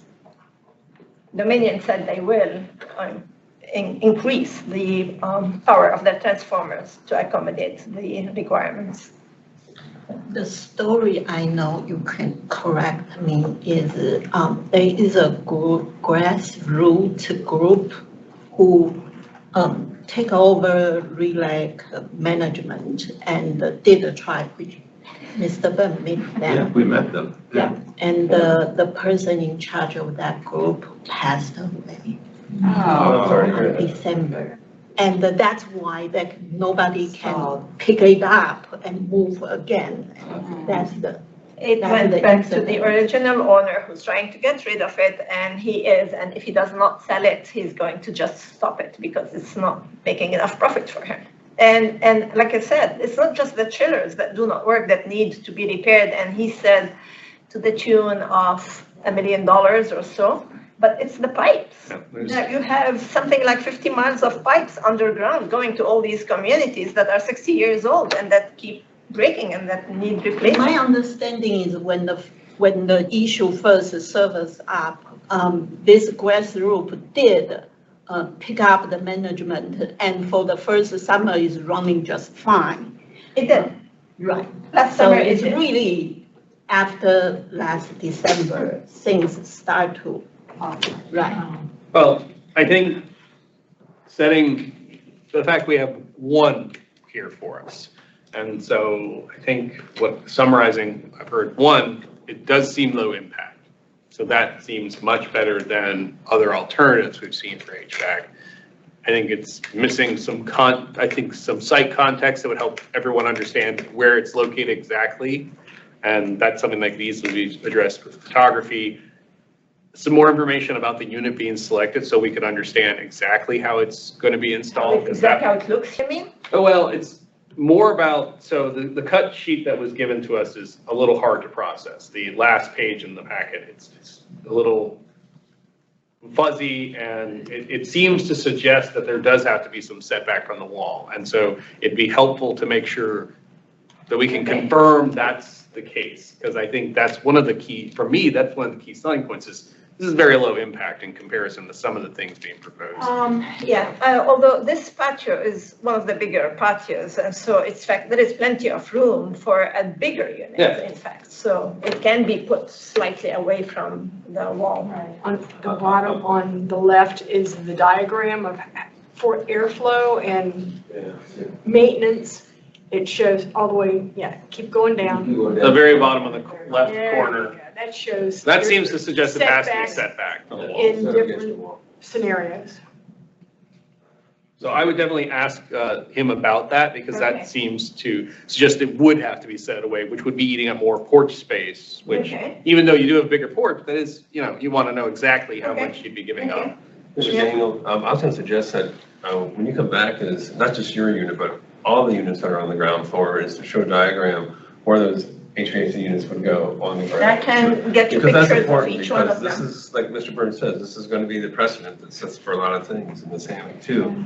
So I think we just. Well, but to be fair, we would only be improving there. No, but I think, we got to think globally. The other Should we wait till possibility, the other thing is done? I would just mention that the other possibility would be to put it on the roof, and let's say the roof does carry that weight, but you're gonna have to have something down the wall, like this one here that we had to put for the commercial unit under the sun. You have to add something. Maybe on that's the a wall. solution that works well architecturally. I just don't want to suggest to an applicant that they have to go take pictures of everybody's backyard. No, but just. Showing us the location, it sounded like you had another photograph that would have done that. Yeah. So I think that would have been we're hearing that would have been helpful to help us understand that. I just don't want us people like other people say, hey, you should prove her, you can just. No, I make sure I I think we've bring proven that. pretty heartily that even if someone shows up and says that, we don't do that. I make sure I do that, but I can also get you a picture of every patio of Chimney House and Quayside. Whatever you want to do. You can get an idea of what is there. Okay, that sounds good. Are there any other comments or, oh, yes. Yeah, so if you, when you come back, I would like to see just a floor plan of from the wall to the door and, you know, or the window or something, so that, to make sure that when that, you know, if you're 3.5 inches off, I mean, just for your, so that it's not like sticking into the door. Yes, You know. again, I'm sorry that that picture isn't there, that Well, shows the whole patio. I need more than a picture, I want it drawn, because if you draw that and put it on with its little setback, you know exactly, based on the wall and the door. I will draw it. I am not paying an architect to draw something for an HVAC. Just take a tape measure and draw on a piece of paper. Okay, that's fair enough. Take a grid. That's fair enough. Gridded That I paper can Tape do. measure. Yeah. There may also be, like, this is a boundary survey map that is in the packet, but there may be other, you know, scale drawings you could work with too of this building, like that you may be able to work with the existing drawings that are there. It's just the boundary survey drawing just doesn't give enough detail of that porch. The architect's original drawings may still be around. Yeah, so I think that. You had two plans in there, I think, right? If I can see the other plan. But just come back, yeah, I think One has more of dimensions and everything else. but I think if you come back with that, we'll have more enough context to help us make a decision. Okay, I can do that. Thank you. Excellent. Thank you. Good job. Thanks. Right. It can only get fuller. We got 2 more left, folks. 2 more. We're on to number 3, I think. ARB WK 2025 MB 00019 2403 Lisbon Lane addition. This is in the Holland Hills Historic Overlay District, proposing a rear addition. Kelly, you're back. Hopefully. That's it? Okay.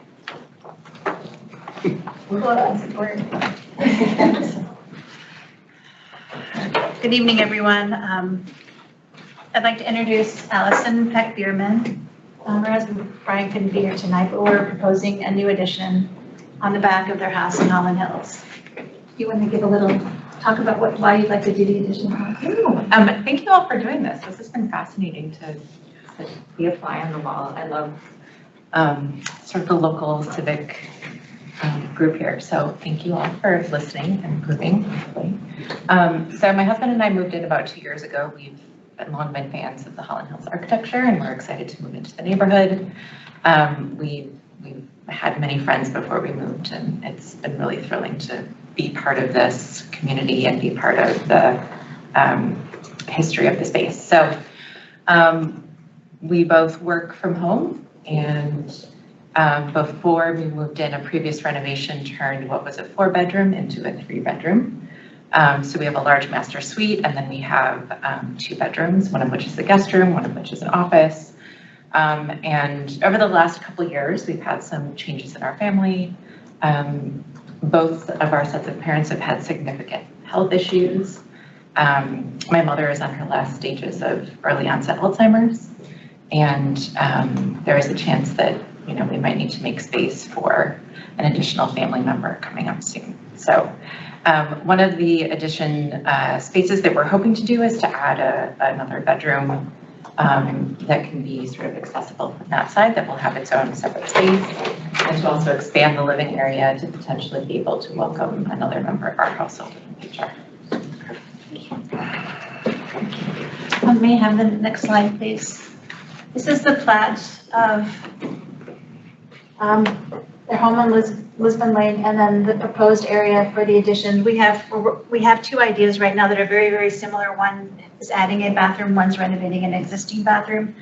But we're presenting both, so you have an idea of what we'd like to do. May I have the next slide, please? These are photos of the existing house from the front. And then the next slide, please.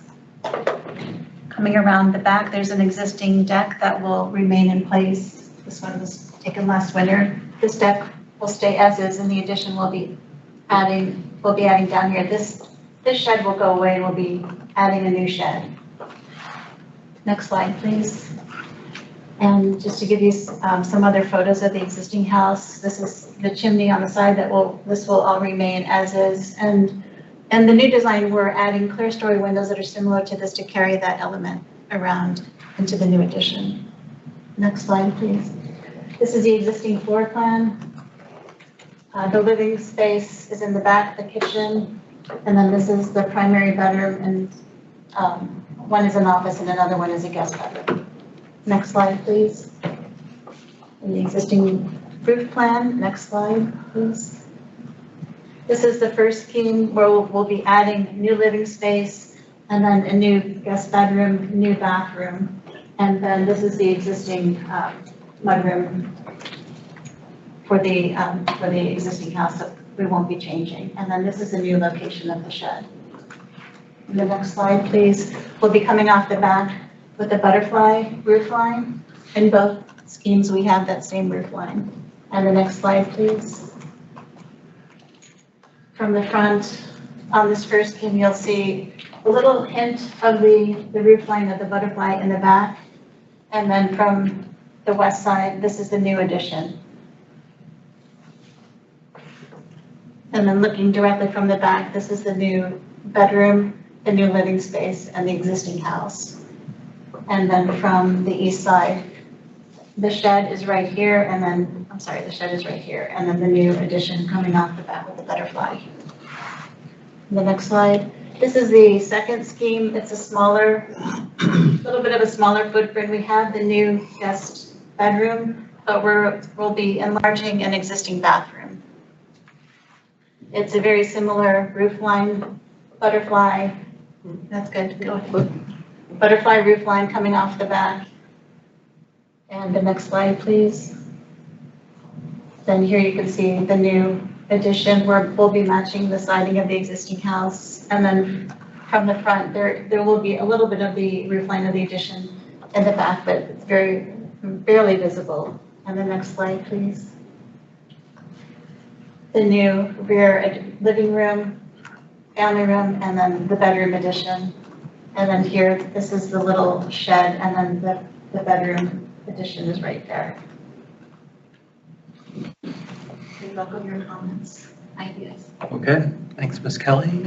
Comments, observations from board members? It's about 10 o'clock in the evening. I'm sorry, is the fencing in the front going away? No. No. What does it shield? HVAC? Which option do you guys prefer? We're getting pricing for both. We have a Most split expensive? I mean, did they both function for you equally? They do.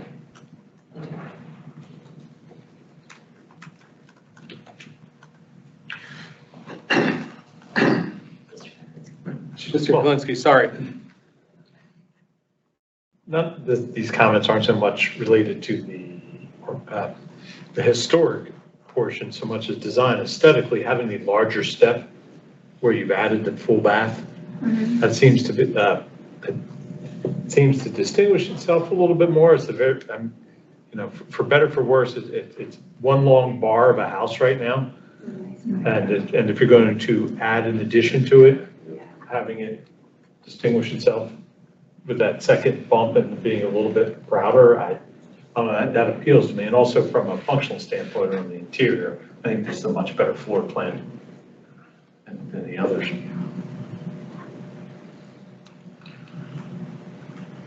Are you guys worried about the roof line? One's higher than the other? Mr. Burns. Okay. In the elevation drawing, you will see the back edge of the height of the butterfly from the street. Right. You never see it. Okay. So it doesn't matter. Because that assumes that your eye is at the same height as the ridge of the house, which is why you can see something beyond it. But the reality is you will not see that. Okay. To follow up on Mr. Kalinsky's comment, with an aging parent, then you may need to house within your lives, simpler is better. And the complicated bath to get to the renovated powder room, I think would be an impediment, particularly if someone that you're caring for has impairments. I've had, unfortunately, some experience with that. Simpler is better. It's probably going to be more costly. But I think in the long run, I think you'll be happy to have the bathroom immediately adjacent to the bedroom, not wander through the mudroom to get to it. Good point. That has nothing to do with the exterior of the house. No, That's just a very practical, functional thing.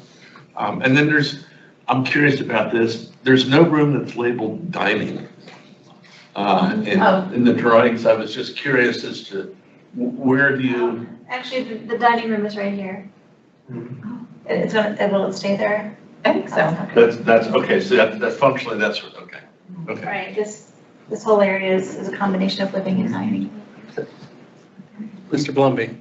The position of the shed, which is existing in the same, the new shed is where the existing one is now, so that bedroom window, does that just look at the shed doors? It does, yes. I have to do that. Yeah. And the doors be relocated? So you can make a courtyard for that unit or something? I can talk to Allison and Brian about it, possibly the doors could be at the back, but I'd like to Just thinking, discuss with yeah, them. so that's a nice exterior space or something, maybe, that's all. Side. Yeah.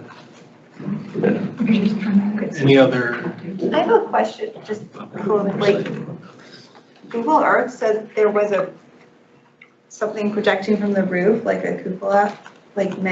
The whole house fan appears to be missing that Yeah. was in earlier Google Street Like View. 12 years ago, it was there, it's not in the listing. I mean, I'm sure it wasn't I you, think just curious if you knew. maybe when it was the previous renovation. Yeah. Yeah. But I hadn't noticed that, but she found it in earlier Google Street Views. Yeah. That was a typical whole Yeah, house because fan. at first I was like, oh, is that going away? But it's not It's already there in the gone. listing photos, so. You know what I mean, the little. Sammy does a lot of deep research. I mean, Google Earth. Yeah. Anyway. Yeah, I just, the rear elevation, those windows are monster. They're big. They are, yes. I mean, they're just gonna cover them up. Window treatments, it's just a lot of window. When you start pricing window treatments, you may not want such a big window, just saying. But if you're, Shutters. They have a very private backyard. yeah, they back up to the It's a swim club, and you can't, from the swimming pool, you can't see their Well, lot, this you is the can't see the back of backyard. their house. Okay, all right, but I'm just saying, It might be in your hot. So, bedroom. but you're assuming it's used as a bedroom, it could be if they're working from home. I mean, anybody could use the bedroom for Or this anything is- else, so. Well, I mean, it's. This isn't a they're family. drawn- Okay, but they're both the same window. The family room, Yeah. okay, but the And bedroom. there's some big that's a windows big there right window. now. Okay, like with lights, too many lights, you can just turn them off. Too many windows, you can I'm just curtain saying. them. There's, They just are much, I agree with Ms. Orr that they are much bigger than the original home windows, and that because they're not broken up in the same fashion, they really do, they're very present. I'm not saying I equally I have would no not issue- love I have big no- I windows. have no issue with that, based on the location and the size, the shape of the lot, and Okay. the view shed. Right. And also, again, because of perspective, you're looking at an elevation drawing and you're comparing those admittedly oversized windows to the ones that are in a different plane and pretty substantially removed, so, Yeah. it's, yes, they're large by Holland Hill standards, I'm not, but this is an addition. yeah. And I would say that while they may be overscaled, they are compatible. Might just be the hour. Kay and I are just looking Getting for punchy. things. Christine, is that enough I think that's good. feedback? Yeah, I was gonna say. You need to stop us. and just- Yeah. This is what happens. Start throwing Unless, bottles. I think if there are no other, yes, I think, but don't go too far, Ms. Kelly. Because No, no, obviously, next one on our agenda, ARB WK 2025 MD 00020, 2201 Marfa's Road addition in the Holland Hills Historic Overlay District, a one-story courtyard addition. Yes. Ms. Kelly represents And, the project. I was here 2 months ago, I think, for a workshop.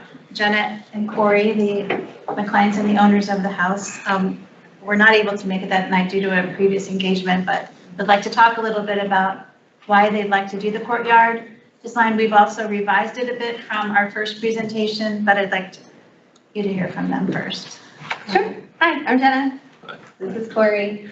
Our story is actually a little similar to Allison. So we moved into Holland Hills about 3 years ago, and we fell in love with the community. There's constantly civic engagement and groups and parties, and we didn't plan on this, but we plan to die in this house. So we decided to change our original plans that we had with Christine as a 2-story addition that you could see from the street to make it a 1-story addition, so that way we could age in place and live there. And I also have aging parents that will probably eventually have to move in with us. And I'm originally from Florida, so when Corey wanted to move us from DC into the suburbs, I told him we would do it as long as I got a pool. The pool selfishly is for me, but it's also for my dad, who's still in his older age, still swims every day. So I'm hoping that if he does move up here, he could at least have some water therapy. So we thought this is a great redesign of taking it from a 2-story to a 1-story. My parents could live in it, we can live in it, we can age in it, and it'll be great, and we can continue to enjoy our friends and neighborhood.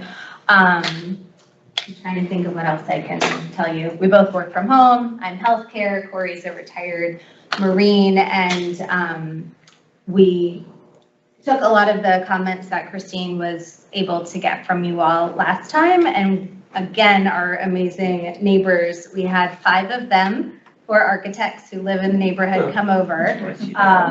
Yeah, all at different times. One of the 5 is our amazing Christine that we're working with to help us redesign the plan and get a lot of the pieces that we wanted while also taking your feedback from last time. So what we were able to do, which Christine will show you and you saw with the submissions that she sent, was obviously you can see from our property, which is common for a lot of Holland Hills properties, is it's a little oddly shaped, and our house is way in the corner. So it did follow the property line. So we really tried to simplify the design while still getting a few key pieces.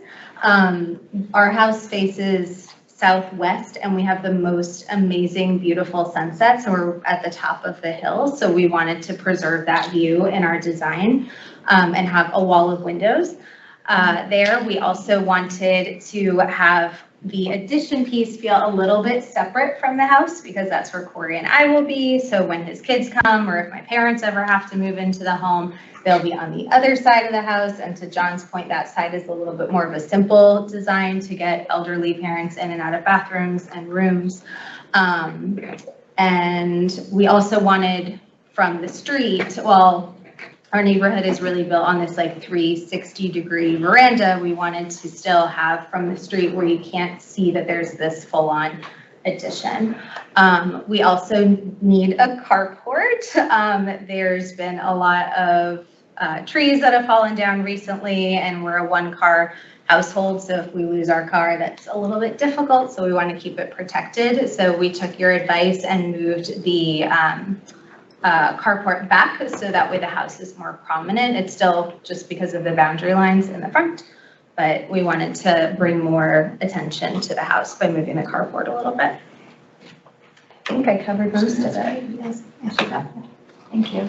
I'll have the next slide. This is the showing the plat. On the previous design, we had probably 6 jogs in the plan.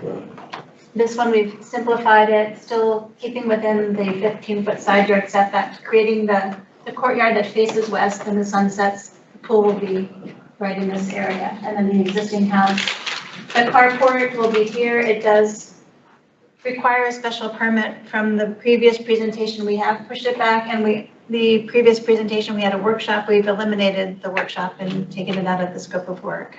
The next slide, please. Oh. And then just to remind you of the existing house, there is a detached structure in the front yard. And the existing house, the carport will be right here.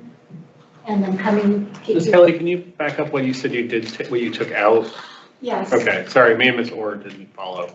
You said you took something out of the design. Yes, we had a detached workshop. The workshop, okay, That was sitting behind the carport okay. Right in the back here. previous design. Right, is this the A1 here, what's on the plat then? This is, Yeah, it's the workshop we're thinking of that's not there. yeah, this is the carport. In the previous design I also had, we had Okay. another freestanding workshop behind the carport. And there's an existing workshop right Right. in front. This is an existing. Okay, detached. okay, thank you. Sorry. No problem. The next slide, please, and the next one. Again, some more photos to take you around the house, the existing entry. The carport will be over here. The carport will be over here. And the next slide, please. Taking you around the back to show what would be tying into the addition to create the courtyard, and then the view west is that way. The next slide, please, and some more photos of the rear yard, the courtyard coming off this way, and then keeping the view open to the west and the neighbor's property. They have a beautiful little tea house in the back. That's directly west. This is the existing footprint of the house. 3-bedroom house, 1 bathroom, and this is the existing detached structure in the front yard. And then the next slide shows the new addition. We've simplified it with the center. We've centered the kitchen, and then this is a new primary bedroom wing, laundry, utilities, and creating the courtyard around the pool, and then the existing house remaining as is, and the carport being placed right here. The next slide, please. The roof line, this will have a flat roof connector to a butterfly roof line over the primary bedroom, and then the flat roof over the carport. And these are some views of the front. This is the existing structure in the front yard. You'll see the primary bedroom butterfly addition at the back, and then the flat roof of the carport. This is the existing house. This is a connector wing. I'm sorry, the connector hallway with the flat roof. And then this is the primary bedroom. And the next slide, please. And looking from the back, this is the bedroom, the connector wing, and then the carport. And then this is the existing detached structure in the front yard, the existing house, and then the addition. And that's everything. Thank you. Okay, thank you, Ms. Kelly. Comments, questions from members of the board? I have a comment and question. I'm glad that the other workshop was removed because I feel like it was busy before. And how is the new carport accessed, and does the existing driveway get reconfigured, or what's the paving plan to the carport? Yeah, go ahead. We would have to reconfigure the existing driveway to, yes, we would. Now, the curb cut would still remain where it is, but because the existing driveway basically comes in at like a 45-degree angle to the Yeah, and the it's house. sloped. Yes, so, yeah, the entrance would be in the same spot, it would just be oriented a different way. Or around, if not in the exact same spot, just about the same spot. So with that brick retaining wall? Yes, that would all be, yeah. Removed? That would be removed. And you would kind of go that way to get. Correct. Yes. And then, okay.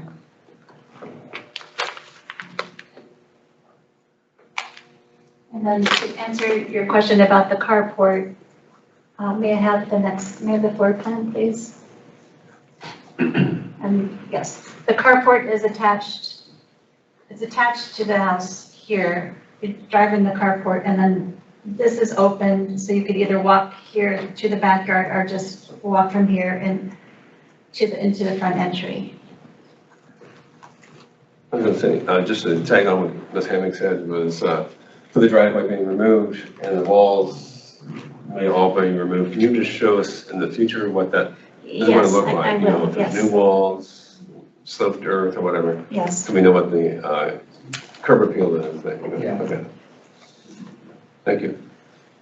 That retaining wall, I hate it. It's terrible for divorce. No. So, No, I hear you. It's just, you know, if you're just going to take the grade back, just do the, show that overall size plan, you know, just the new grading that you're doing. That'd be helpful. Yeah. I think the location of your HVAC units too, new ones, the new addition. That makes sense to show.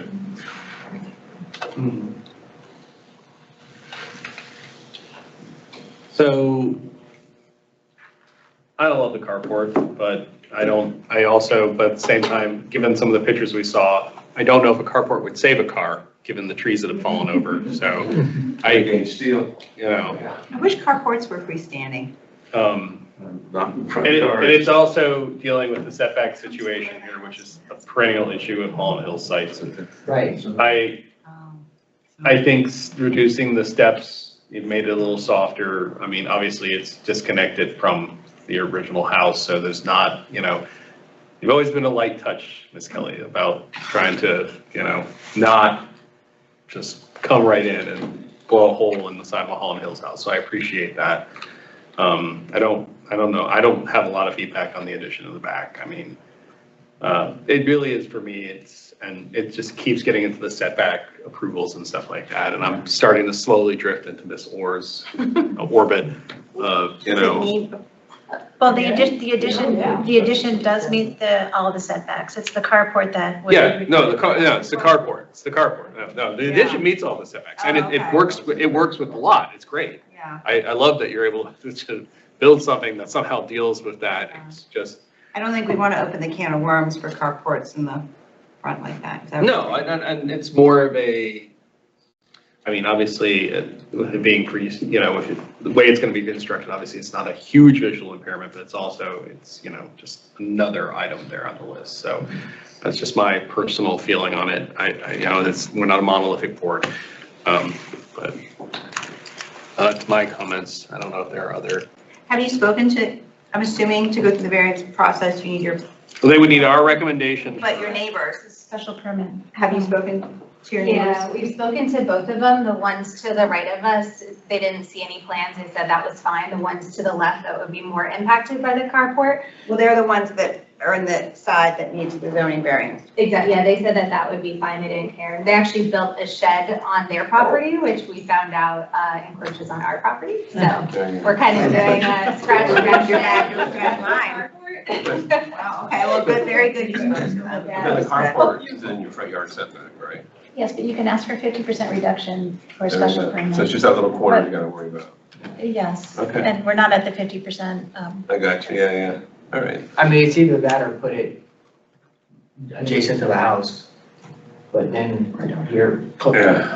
Well, my list don't have one, but Well, that's the reason we're a one-car family, because I refuse to buy a new car without a carport. And with those retaining walls attacking your doors. That's right. Mr. Burns. Yeah, I met with the architect and the homeowners a week or so ago, I guess. And one of the things I had suggested was maybe angling, you know, isn't any reason why that hallway has to zig?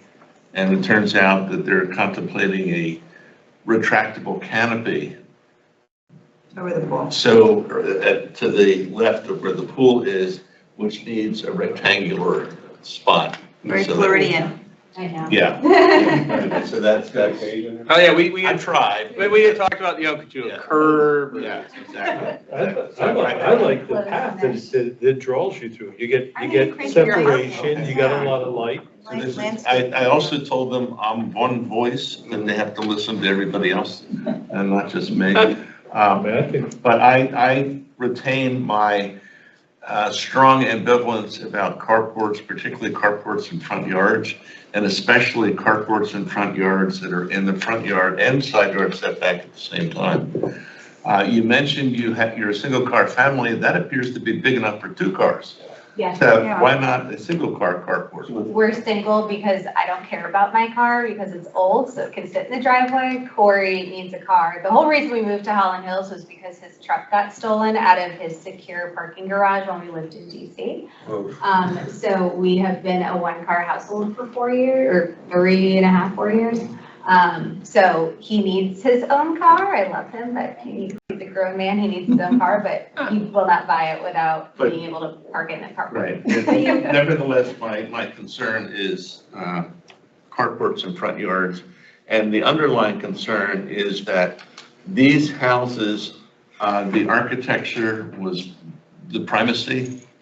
And I'm concerned that we're gradually giving more and more primacy to the automobile. And that you have to get past the automobiles to get to the architecture that we all cherish. And so that's, so I'm generally a curmudgeon about that. So but again, that's one person's opinion, and I will voice it and then let everybody else voice their concerns. Well, it's also an anomaly because it has a shed in the front of the property, which I know is grandfathered, but this would be another structure in front of the primary facade. Yeah. And so the cumulative effect on this property.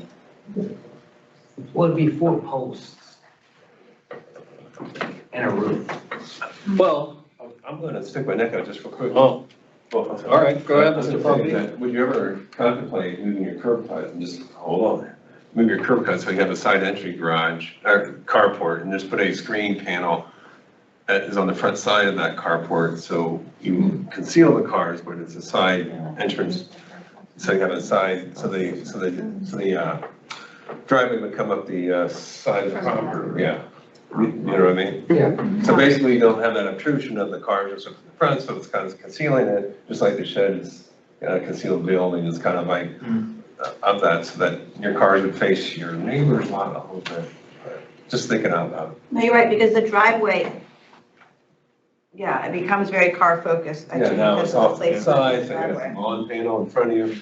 You understand what I'm talking about? Yeah, from like the. Yeah, from the left side of the carport, that's your entrance from the garage, and that your asphalt jungle and your brick walls would go away or stay for a party palace, whatever. But I just think that would soften up your concern like maybe about the front of the house. I just think. Yeah, and then also perhaps rotate the carport. Yeah. At a slight angle too. Yeah, good idea. You've already got an angled piece in the front yard, have a second angled piece. You got it. Yeah. That's a good idea. And that would that would reveal more of the front of the house. You got it. The carport were rotated around. Yes, you understand. Yeah. Yeah, Good idea, Joe. there's a tree. Didn't even That's stick. why we have a landscape architect. Keep you around. Oh, gotcha. There's a tree you have to remove, so get us a deal Hey, on it's that. better than falling on your car. Exactly. Nice tree. And the Japanese maple. I'll come dig it out. Well, those are our observations, ideas. Are there any other? You bring dinner? I think good. I have some in the car. Good revisions to the addition. Yes. Okay. Very good. Yeah, happy with everything? Okay, yeah, thank you very All right. much. Thank you so much for staying so late. I really appreciate it. Yeah. It was nothing against you, Miss Kelly. No, in fact, I asked Denise and Jason So if there was going to be a you're Monday gonna go meeting. at the same and he said, No, no. that's why we did this. I'll remind Jason that you were at the end of the lineup this time, so we'll make sure that doesn't happen next meeting. Thank you. Vacation. Exactly. All right. Good luck. Thank you. That takes us out of workshop, brings us into presentations, of which we have none. That brings us straight into board and staff items. First and foremost is review and action on approval of the previous month's minutes from June 12, 2025. I would entertain a motion, or if there are any comments to provide to staff regarding those minutes. All right, I would entertain a motion. Ms. Mangum. Yes, I move that the ARB approve the June 12th, 2025 meeting minutes and pay the clerk. But that's not correct. Is that right? Kareem Vivek. It is? Okay, okay, Kareem Vivek. All right, we have a motion. Is there a second? Seconded by Ms. Hammack. All those in favor? Aye. All those opposed? Any abstentions? I abstain. I know, right? Threw a wrench in all your perfect passes there. Wasn't there. All right, treasurer's report. Currently, we have an ending balance as of June 30th, 2025 of $21,899.62. All right, enough to buy a garage. Carport, sorry. Sadly, no. Actually, probably not. Administrative items. Denise or Jason? I shouldn't. Look alive, well, look alive. No administrative items? Jason, you still want your job? Actually, I'm gonna bring it up. Are we meeting in August? Is that an administrative item or not?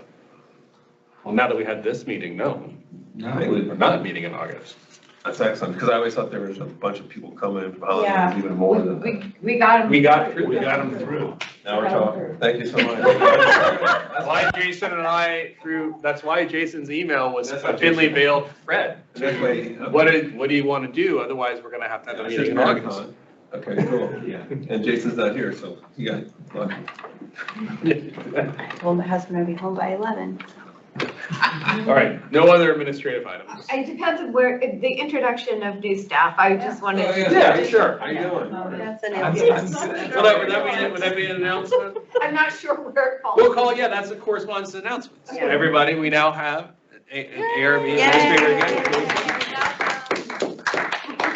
Jason, these meetings usually last till 11:30, so this is. They last till like 9:30. It's not good, it's not too bad. This was really interesting. I really enjoyed being here for all the presentations. I told Denise I want to applaud every time they were done. But I'm happy to be here. I guess I've been here for almost 3 weeks now, so still getting my feet wet, but Where'd you come from? I most recently was at the federal government with General Services Administration for the National Capital Region. So I was working on lots of historic buildings in DC. A historic preservation specialist and worked with our team for that. That team is no longer. Yeah. But Where did you leave on good He's terms? also a UGA alumni. also a UGA. Go Dogs. Program, Yeah. So that's a requirement, I think. Wasn't Dan Yes, on? Daniel is too. Yeah. Who's got a job out in Hong Kong now. Yeah. Yep. So that linked it. So do you live in the district or? I do. We live in Woodley Park. Oh, that's nice. Okay. Which we love being there, but A historic district? it is a historic district. Our apartment building is turned 100 years old the year we moved into it, so that was exciting for us. Does that good HVAC? Our Yeah, do you have to file window permits? units work really There you hard. go. That's our solution. There you go. Is it a Boardman building?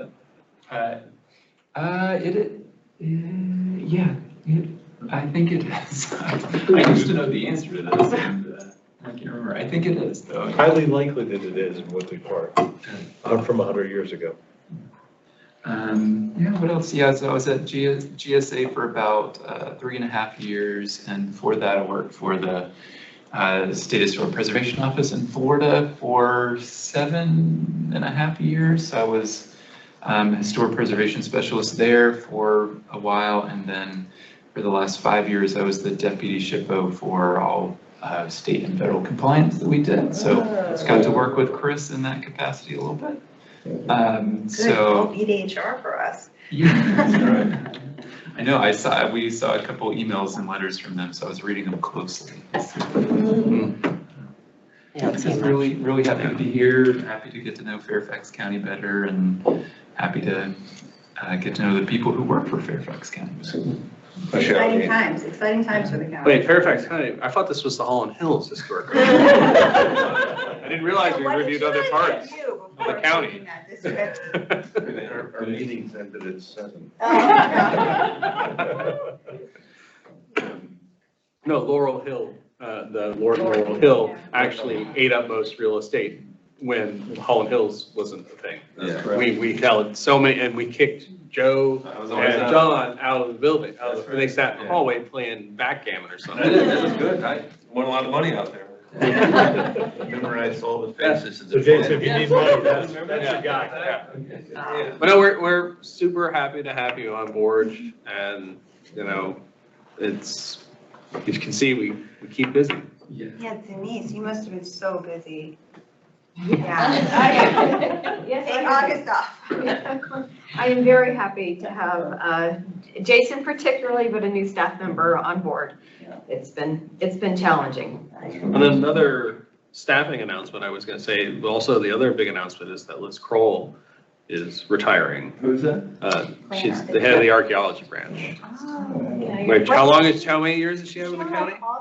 I think Yeah. 14 maybe, She left, let's see, 2000, and it's not 20, because we overlapped a little bit at her former company, and then she left for the county in the early 2000s, I think.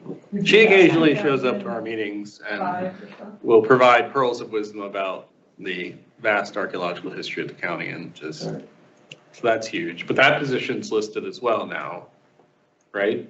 Yes, it is, but I did message Liz, it's only open for one more day tomorrow. One more day. It closes tomorrow. It's a very short window. So they found somebody? No, the position advertisement is only open for one more day. Got it. Yeah. So if you're thinking of applying, do it now. Yeah, That's okay. now you're not an archaeologist, so I don't. I'm a Just use the landscaper. keywords in the advertisement. It's no problem. Oh, please. Okay. That's how they do it, and that's how. Any other big announcements in the staff section? I don't believe so. You're not going anywhere, right? No. Okay, good. That's vacation. Jonathan's not going anywhere? I don't think Well, so. home at some point. I'm gonna drag out this meeting till the next day.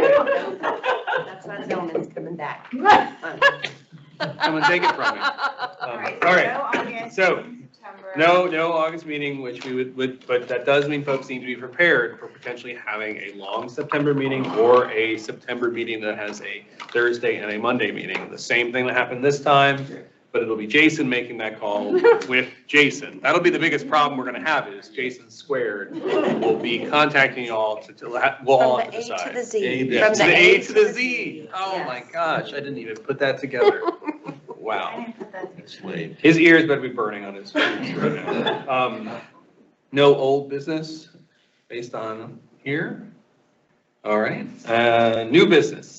Lake Ann signage project to be presented at the September 11th ARB meeting. I don't know how closely y'all have been following this, but some people said the Lake Ann sign was inappropriate.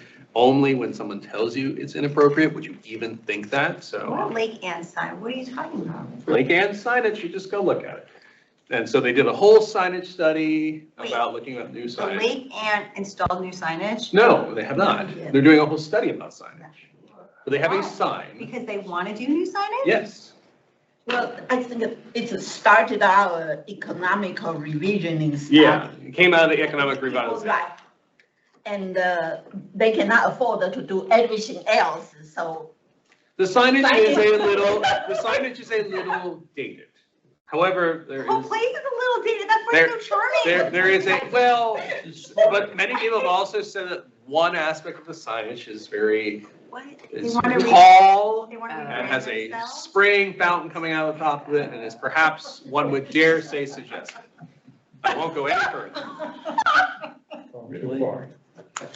You're turning red over there, Ms. Oh my God. But that's not as Ms. Swan pointed out, it's part of the revitalization. Turn off the fountain.